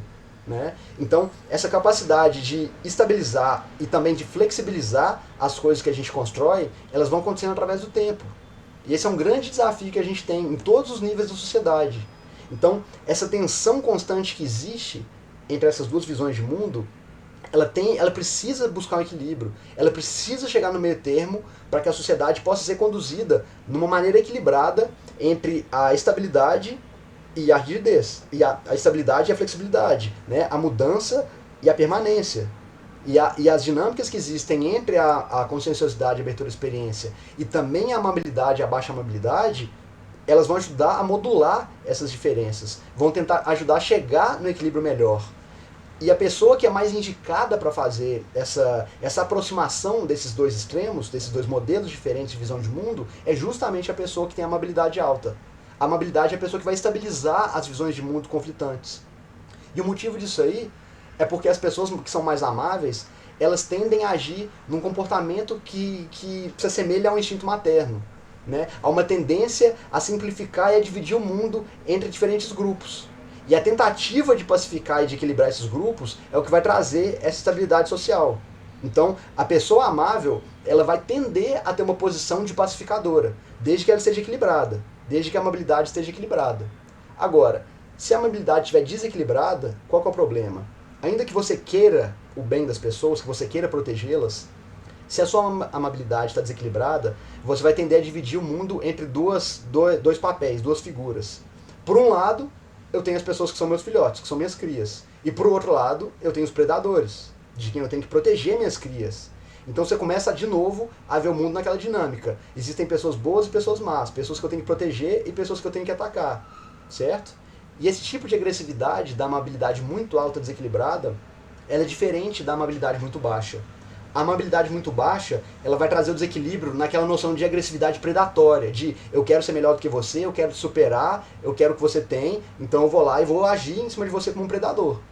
E o equilíbrio para isso, né, a amabilidade extremamente muito alta, ela é aquela agressividade, né, da mãe que quer proteger demais, a mãe que não quer deixar que o filho corra perigo, que ele tenha problema. E isso é um problema muito grande também, certo? Então, quando a gente tem pouca tolerância e quando a gente tem muita tolerância direcionada a um grupo específico, a gente está num princípio de desequilíbrio. Isso pode ser muito complicado e é aí que surge um arquétipo negativo, certo? A gente tem um arquétipo positivo e negativo em cada extremo do traço de personalidade. E o arquétipo negativo da alta amabilidade é o lado negativo desse pensamento materno, desse princípio de maternidade, que é justamente aquela mãe que quer proteger tanto os filhos, cuidar tanto dos filhos, que acaba super protegendo eles e evitando que eles tenham autonomia, que eles consigam pensar, que eles consigam agir com a própria cabeça. Então ela acaba sufocando o potencial de crescimento e de amadurecimento dos filhos. E um bom exemplo que ilustra esse arquétipo, né, esse arquétipo da grande mãe que devora o potencial dos filhos, né, da mãe devoradora, a gente vê na história da Bela Adormecida. Vocês já ouviram a história da Bela Adormecida? Já viram o filme? Vocês lembram dela? Ou ela é meio estranha aí pra maioria do pessoal? Eu lembro. Então, vamos falar um pouquinho dela. O que acontece na história da Bela Adormecida? Bem rapidinho. Olha só, a Bela Adormecida se chama Aurora. E a Aurora é um nome que representa o resplendor, né, a luz, o iluminar, a beleza da juventude, aquela ideia de potencial que pode ser exercido ou não. Então, ela era a princesa de um reino, né, Aurora, e seus pais, eles vão fazer uma festa de aniversário para ela. E eles convidam todo mundo para a festa, menos a madrasta, né, menos a madrasta, que é sempre a feiticeira, que é sempre uma bruxa, né, ela é sempre ligada a uma ideia meio mágica. E essa madrasta, obviamente, representa os perigos que a vida oferece. Então, naquele mesmo sentido, né, da natureza, que ela seleciona os capazes e rejeita aqueles que ela considera como insuficientes. E os pais da Aurora, obviamente, não querem que ela seja sujeita a esse tipo de julgamento. Não querem que a filha deles tenha qualquer tipo de perigo, qualquer tipo de dificuldade. Então, não querem que, na verdade, não querem que ela tenha contato com o mundo real, certo? Com a dificuldade, com as provações, com aquelas dores que a gente falou, que moldam, que lapidam a gente, que melhoram a gente. E isso é, obviamente, negativo. Mas, né, tão óbvio como tudo que a bruxa representa, ela ficou sabendo, né, dessa festa, e ela invadiu a festa, no meio da festa, foi lá na festa e julgou uma maldição na Aurora, né, que seria futuramente a Bela Adormecida. E ela disse que essa Aurora, quando ela completasse os 15 anos, ela ia encostar o dedo na ponta de uma roca, né, que é uma máquina antiga de fiar tecido, e ela morreria. E os pais dela, ao invés de prepararem ela, de informarem ela, de capacitarem ela para lidar com esse perigo, né, e avisarem ela de que isso ia acontecer, eles não fizeram nada. Eles fizeram o contrário. Os pais da Aurora mantiveram ela na ignorância e tentaram protegê-la de que forma? Queimando e destruindo todas as rocas do castelo. E, obviamente, né, não tem como você fugir da natureza, não tem como você fugir do encontro com o inevitável, né, das lutas, das dificuldades, da própria luta contra o tempo, não tem como fugir disso. Então, por mais protegidos e poupados que a gente for de encarar a vida, de um jeito ou de outro, a vida vai pegar a gente, né, ela vai pegar a gente na curva e vai bater na nossa porta, em algum momento. Então, obviamente, a bruxa encontrou a Aurora numa sala isolada do castelo, e ela, muito jovem, muito ingênua, muito imatura, em grande parte por culpa dos pais, ela foi lá, encostou na ponta da roca e caiu num sono profundo. Isso é porque tinha uma questão também, que tinha uma fada madrinha boazinha que transformou a maldição de que ela ia morrer na maldição de que ela ia ficar adormecida. Então mudou a maldição, mas enfim, ela caiu num sono profundo, e esse sono profundo em que a Bela Adormecida cai, ele é representado justamente pela inconsciência, pela incapacidade de enxergar, de se perceber e de se mover no mundo. E obviamente é impossível viver dessa forma, certo? Porque mais cedo ou mais tarde a realidade vai bater na nossa porta, a gente vai acordar.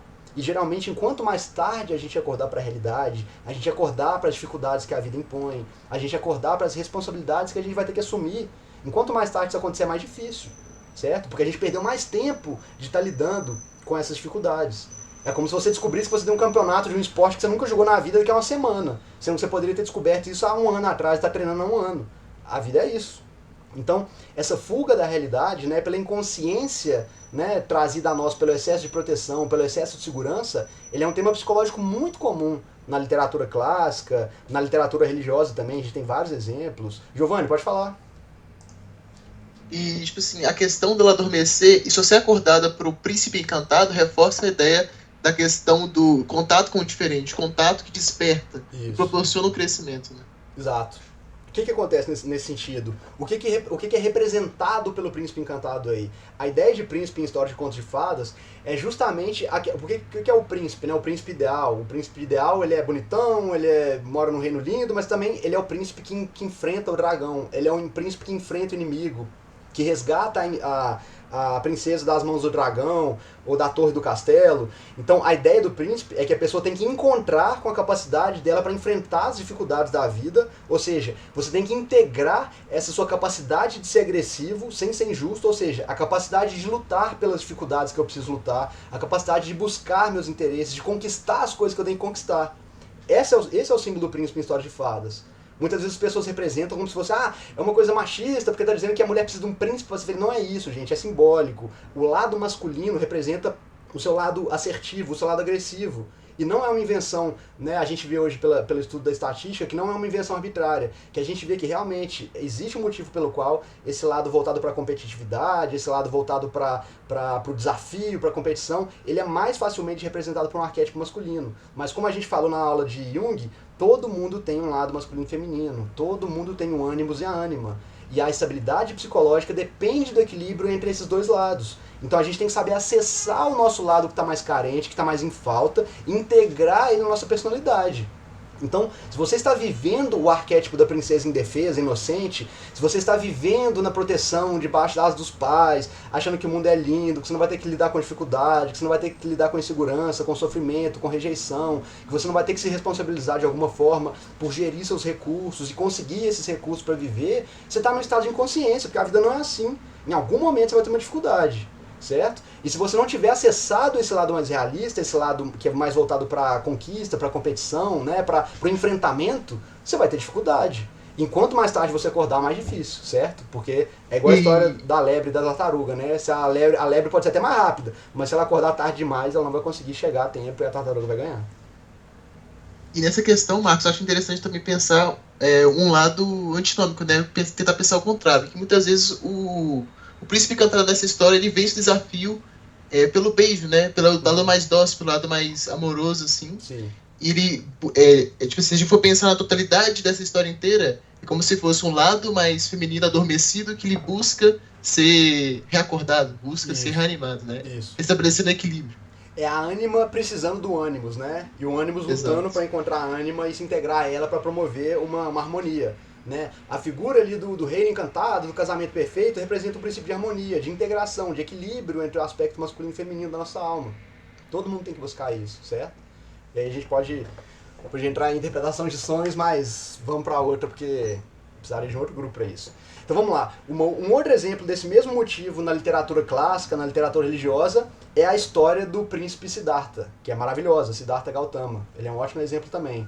Essa história é a seguinte: ele era filho de um rei, né, de um clã muito importante lá na Índia, e ele tinha recebido uma profecia de que o filho dele, né, o rei recebeu uma profecia de que o filho dele seria muito iluminado e muito próximo de Deus.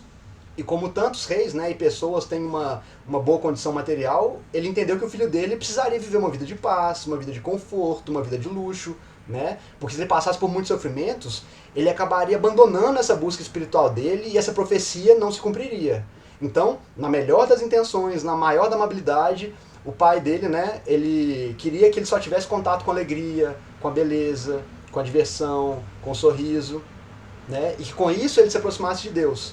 Então, para isso, esse rei, ele construiu um jardim maravilhoso, né, nos arredores do palácio, para que o príncipe jovem só pudesse andar dentro desse jardim, né, com as condições controladas ali, e só tivesse contato com coisas boas. Só tivesse contato com pessoas jovens, belas, saudáveis e felizes. E ocorreu, né, que à medida que a idade... E ele viveu, assim, por muito tempo da vida dele, tá? E ocorreu que com a idade, né, o príncipe eventualmente se cansou, né, o que acontece muito com a gente falou disso na aula da influência da psicologia na filosofia. Se você tem uma vida que só tem facilidade, só tem alegria, você vai ser caído pelo tédio, e isso vai te levar a ficar cínico e ficar desgostoso da vida, e você vai procurar alguma coisa, alguma dificuldade para trazer algum significado, algum desafio para você, porque a gente é movido por desafio. Nosso cérebro, ele clama por dificuldades, por desafios, até para que ele possa se desenvolver, certo? Então, o príncipe ficou cansado dessa vidinha mais ou menos e foi dar um passeio fora do palácio, né, contra a vontade do rei, né? Ele só conseguiu levar alguns servos, alguns guardas, e ele foi dar esse passeio por meio da cidade, no mundo real. E nesse passeio, esse príncipe teve 4 experiências que marcaram a vida dele profundamente. A primeira experiência que esse príncipe teve é que ele foi abordado por um pedinte, né, por um mendigo que vivia naquela região. Era uma região que era pobre também fora do reino, né? E esse mendigo, ele pedia para ele por comida. E assim ele aprendeu o que era a pobreza, o que era passar fome. Ele nunca tinha visto uma pessoa precisar de uma coisa e não ter. A segunda experiência que esse príncipe passou nesse passeio que ele deu foi que ele passou por um senhor de idade, por um senhor mais velho, que estava andando já arqueado, tortinho assim, né, andando com dificuldade. E aí ele perguntou para os servos dele o que era aquilo. E aí eles falaram: olha, esse é um senhor velho, ele é um homem, ele já tinha mais idade, e isso acontece com todo mundo, um dia você vai ser assim também. E com isso o príncipe aprendeu o que era a velhice. E aí ele continuou caminhando mais um pouquinho, e ele teve a terceira grande experiência que impactou ele. Então ele viu um homem que estava agonizando na rua, sofrendo muito. E ao ver esse homem, ele aprendeu o que era a doença. E depois de um tempo na caminhada, ele teve a quarta experiência que o impactou mais, que foi que ele cruzou com um cortejo fúnebre que estava acontecendo na cidade naquele momento, e ele perguntou para os servos dele o que era aquela pessoa, por que aquela pessoa ali parecia que estava dormindo e não se mexia. Então ele aprendeu o que era a morte. Então, depois de aprender sobre esse lado da vida, o príncipe, ele não conseguiu mais viver naquela ilusão, naquela inconsciência, ele não conseguiu viver ignorando essas coisas mais. Então foi aí que ele decidiu se voltar a buscar pela espiritualidade, em busca desse equilíbrio, dessa compreensão. Então, esse passeio que mudou a vida desse jovem príncipe ficou conhecido como o despertar do Buda, porque o príncipe Siddhartha era ninguém menos do que a encarnação de Deus na Terra, né? Segundo o budismo, ele era a encarnação de Buda na Terra. Então, o que é mais impressionante nessa história é que foi justamente o amor excessivo de um pai por um filho que estava desviando ele do caminho dele. E uma saída dessa situação seria conseguir equilibrar o amor de querer bem para uma pessoa, né, com a confiança de que essa pessoa seria capaz de lidar com o mundo do jeito que ele é.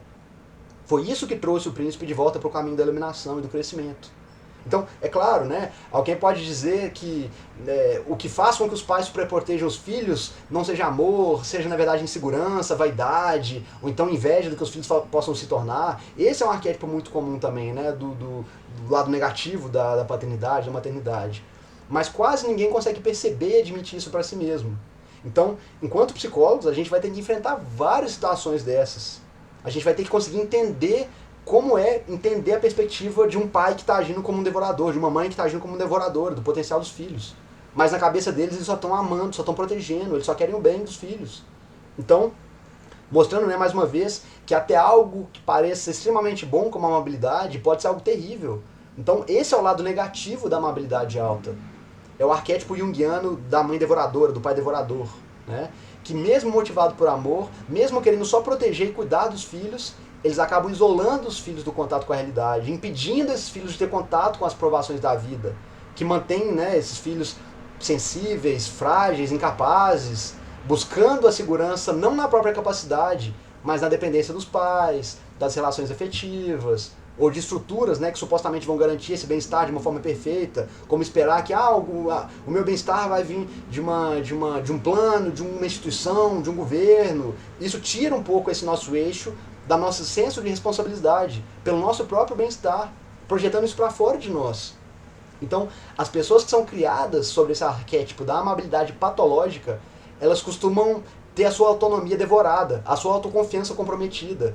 Então o seu potencial, né, ele é encolhido, ele é devorado mesmo. Por isso que o arquétipo chama a mãe devoradora.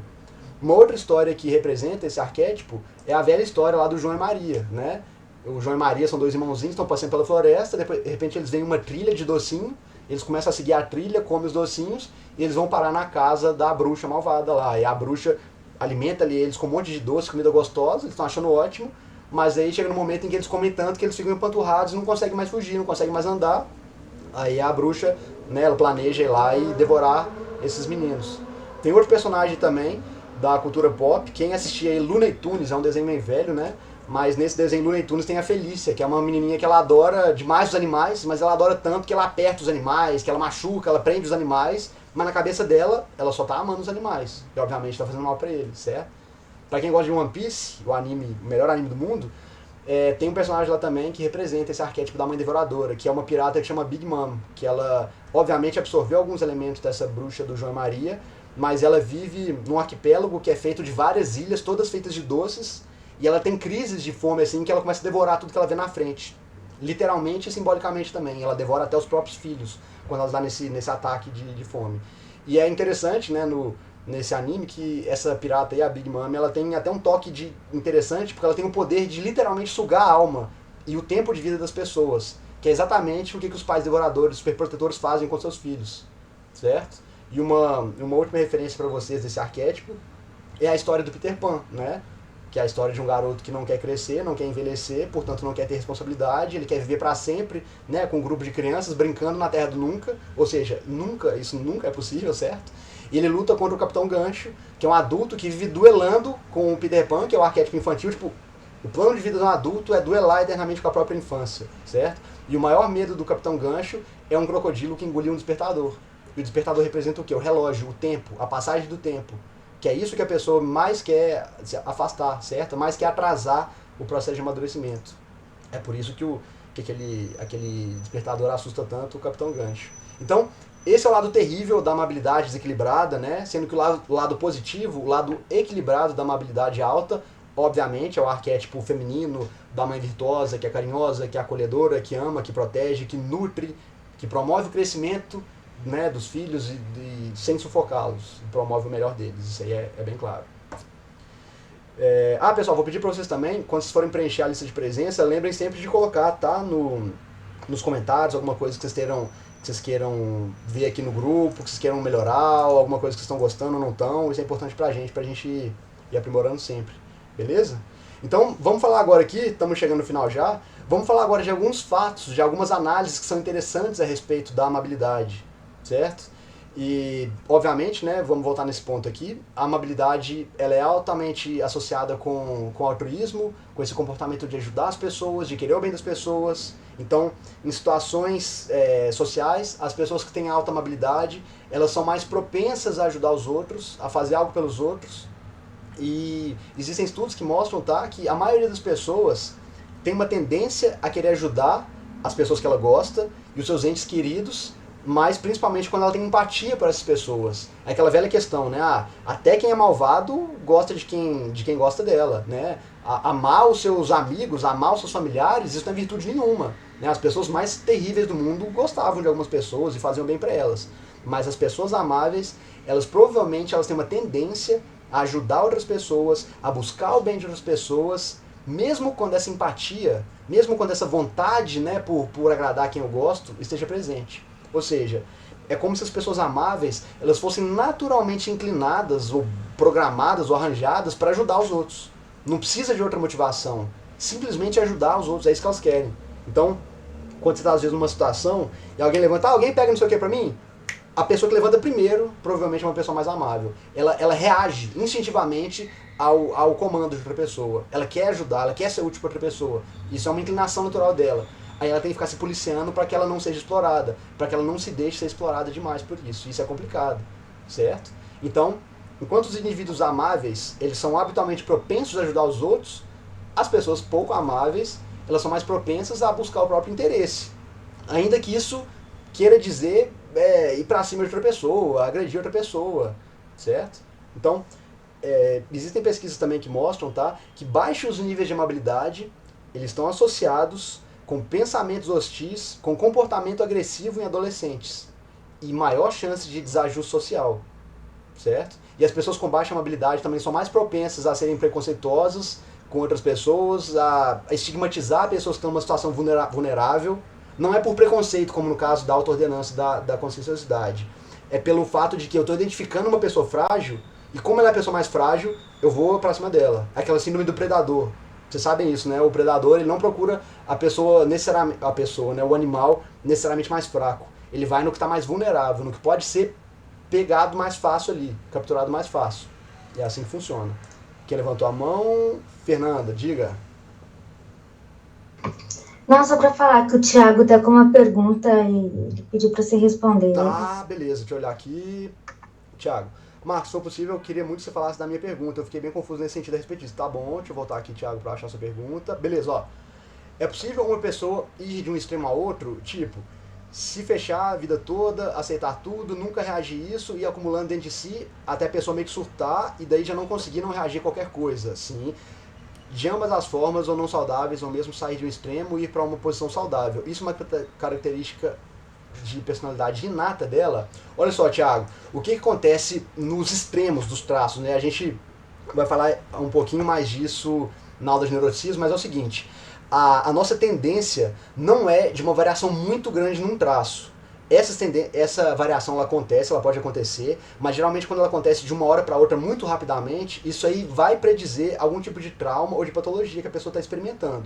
Agora, na situação que você explicou, o que acontece? Olha, eu tenho um traço já mais inclinado para um lado, então vamos supor, eu já sou uma pessoa que sou muito amável, então eu tenho uma postura que pode ser explorada, e se eu sou colocado numa situação em que eu tô passando por várias situações de exploração, de abuso, em que as pessoas sempre se aproximam de mim e me exploram, o que eu estou fazendo com a variável ambiente, comportamento? Eu estou empurrando o meu traço um pouco mais para o extremo.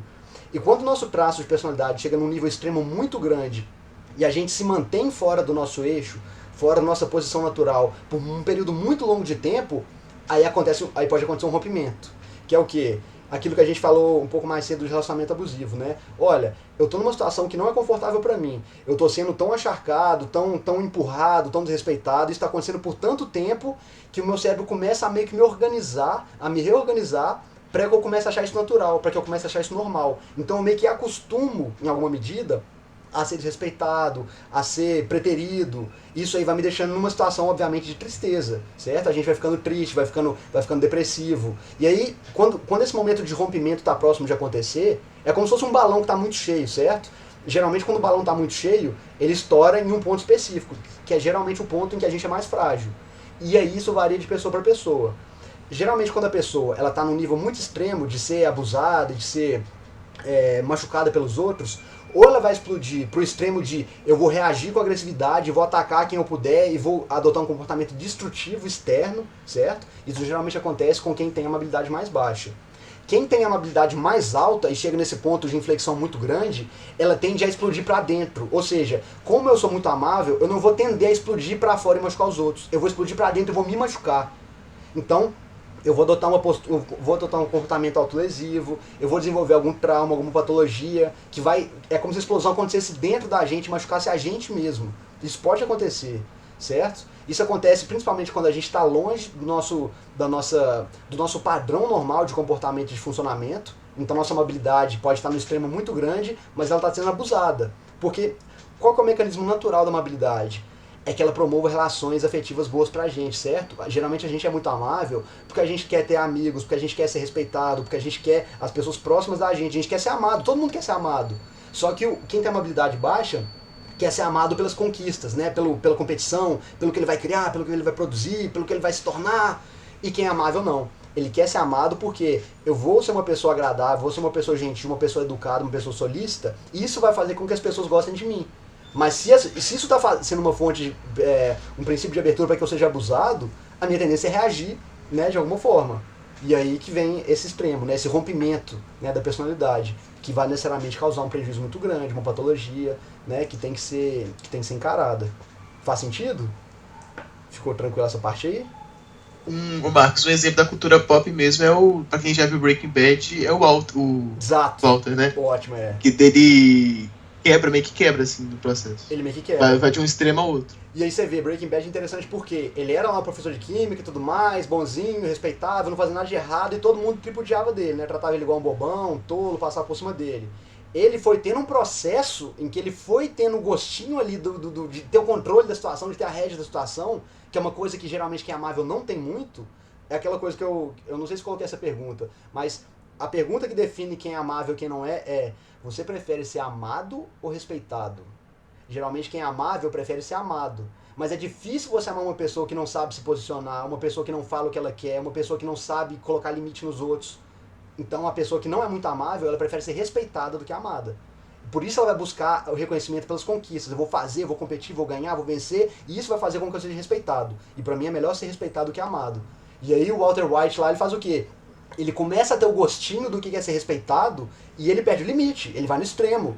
Ele começa a fazer coisas para ser respeitado que vão indo pro crime, né, ele vai indo pro extremo oposto, que é ser o maximamente, né, baixo amável, disagreeable. Só que, obviamente, ele chega num ponto em que ele vê que isso não tem limite, que ele ia acabar se destruindo também nesse extremo, e aí ele começa a encontrar um equilíbrio. E o equilíbrio dele é quem? É o Jesse Pinkman, é o co-protagonista, que é o cara que vai, cara, calma, você tá indo longe demais, né, vamos equilibrar. Então o papel dele ali é como se fosse o superego. O Jesse Pinkman é o superego, o Walter White é o id, que ele tá indo, aí ele chega e equilibra pra chegar na personalidade dele, que é o que ele se integra no final. Então é uma série excelente pra analisar esse ponto.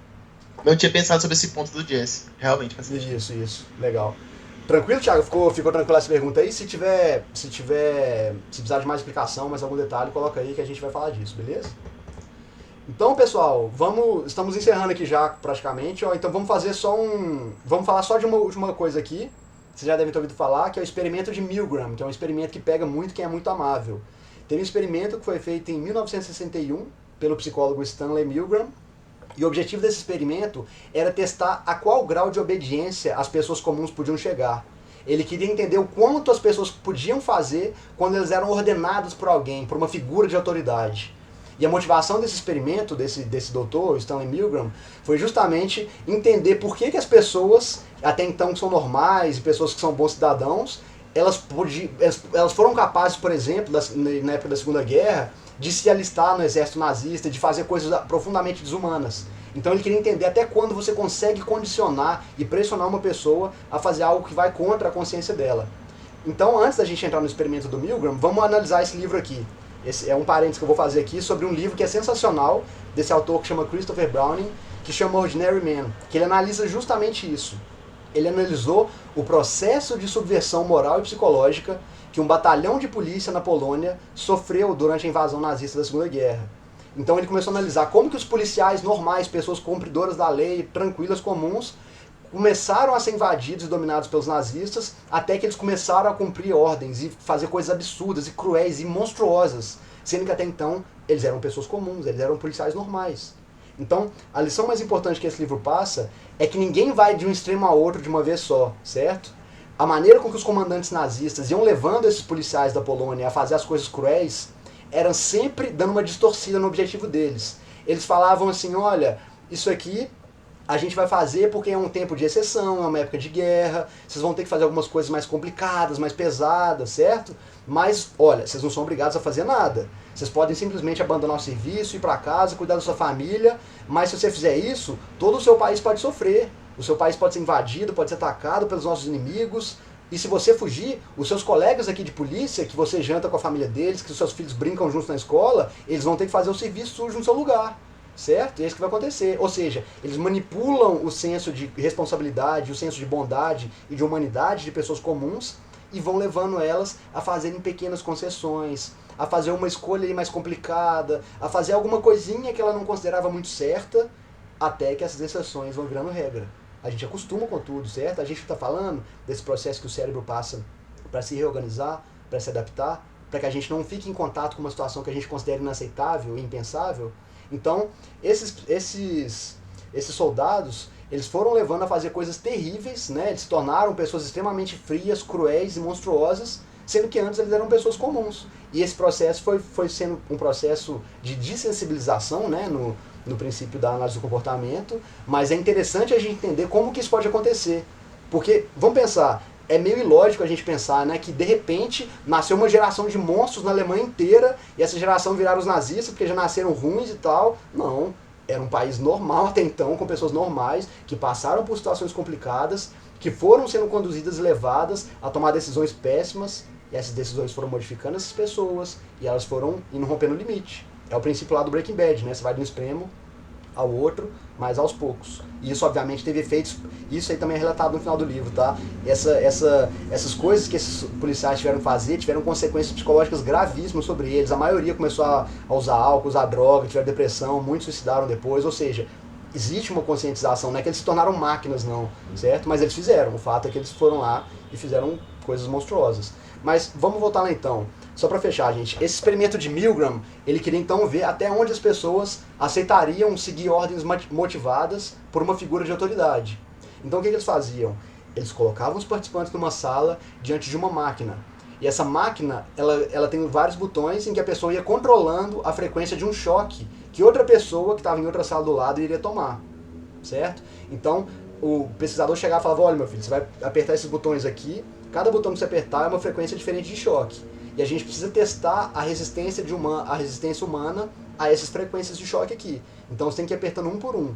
E obviamente, né, gente, cada hora que o cara ia apertando o botão, isso obviamente era uma encenação, tá? O cara lá não estava realmente tomando choque, mas era pra ver até onde o outro iria. E aí ele apertava o primeiro botão, aí o cara do outro lado gritava, ai, tá dando um pouquinho. Apertava o segundo botão e ia aumentando, até que o outro cara começava a gritar assim, de falar, para, pelo amor de Deus, eu vou morrer e tudo mais.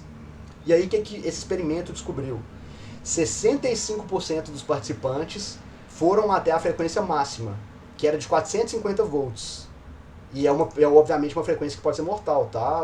Ele sabia que ele podia estar matando outra pessoa, só porque tinha ali um cientista, um profissional dizendo pra ele, olha, pela ciência, a gente sabe o que a gente tá fazendo, tô te falando pra você apertar o botão, aperta. O cara vestido de jaleco, né? Toda coisa. E agora, então a maioria das pessoas foram até o final, e 100% das pessoas foram até os 300 volts. Ou seja, ela estava literalmente torturando outra pessoa só porque alguém mandou. Só porque tinha ali supostamente um cientista, né, um especialista mandando. Então, as pessoas que são mais conscienciosas e mais amáveis, quando elas são forçadas por uma autoridade, por alguém mal intencionado, elas acabam sendo mais dispostas a administrar choques elétricos de alta intensidade numa vítima, porque elas têm mais dificuldade de se impor, ou de ir contra a autoridade, ou de desobedecer ordens. Então, pela parte da conscienciosidade, essas pessoas valorizam a ordem, elas respeitam hierarquias, e pela parte da amabilidade, eles não querem desagradar outra pessoa. Ela não quer contestar outra pessoa, não quer causar problema, né? A pessoa muito amável geralmente é isso. Eu só não quero causar problema, certo? Então, nesse sentido, ter baixa amabilidade, né, te permitiria tomar decisões melhores. Então, E isso também é complicado, porque por um lado, a baixa mobilidade te leva a tomar decisões melhores nesse caso, e por outro, ela pode ser considerada um risco para a saúde, né? A alta mobilidade, né, especialmente em pessoas adultas, elas podem ser pessoas mais competitivas, são pessoas que geralmente brigam mais no trabalho, brigam mais com os familiares, certo? Elas vão ter mais estresse, elas vão sofrer mais, e isso vai fazer com que elas tenham uma estimativa de vida um pouco menor. Os dois traços que mais influenciam na longevidade da pessoa é conscienciosidade alta, que influencia negativamente, né, ou seja, faz a pessoa viver mais, e a amabilidade baixa faz com que a pessoa viva menos.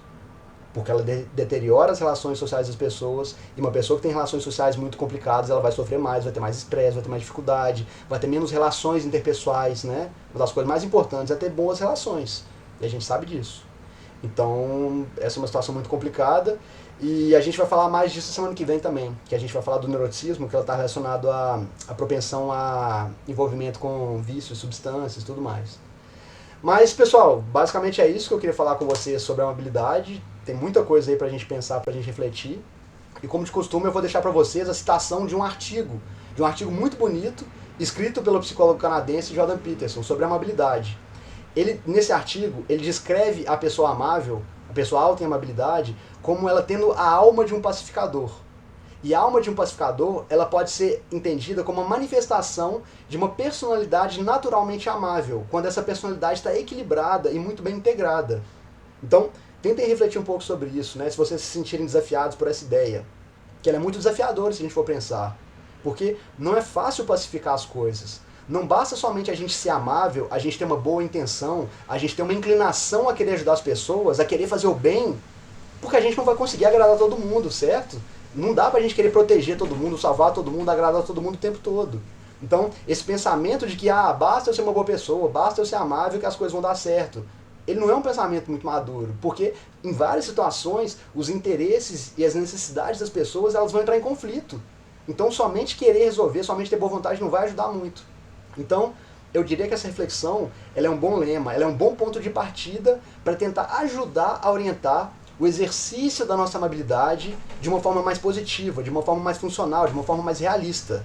Vamos pensar então nessa ideia, olha só. Como os próprios fatos podem diferir? Se todos nós habitamos no mesmo mundo, mas o fato é que os fatos diferem, porque o mundo é mais complexo que qualquer capacidade de interpretação. Por essa razão, pode haver desacordo até mesmo sobre os princípios mais básicos. Isso significa que o trabalho do pacificador é estabelecer um acordo que nos permita que os próprios fatos se tornem uma questão de consenso. Para fazer isso, o pacificador deve ser capaz de enxergar e distinguir os fatos que levam à paz. Para isso, ele precisa ser mais do que um mediador de opiniões. Ele precisa ser alguém de moralidade profunda e profundamente enraizada. Ele precisa ser o porta-voz da moralidade na terra de ninguém, em vez de um repetidor da moralidade do território conhecido. Essa é uma ideia que eu vou deixar pra gente matutar nela pra semana que vem. E basicamente é isso. A amabilidade é um traço simples, mas muito desafiador. E semana que vem a gente encerra o Big Five, vamos falar de neuroticismo. É outro traço também que tem assim, muita coisa pra gente pensar, pra desembrulhar. E eu quero desafiar vocês a fazer isso, pessoal.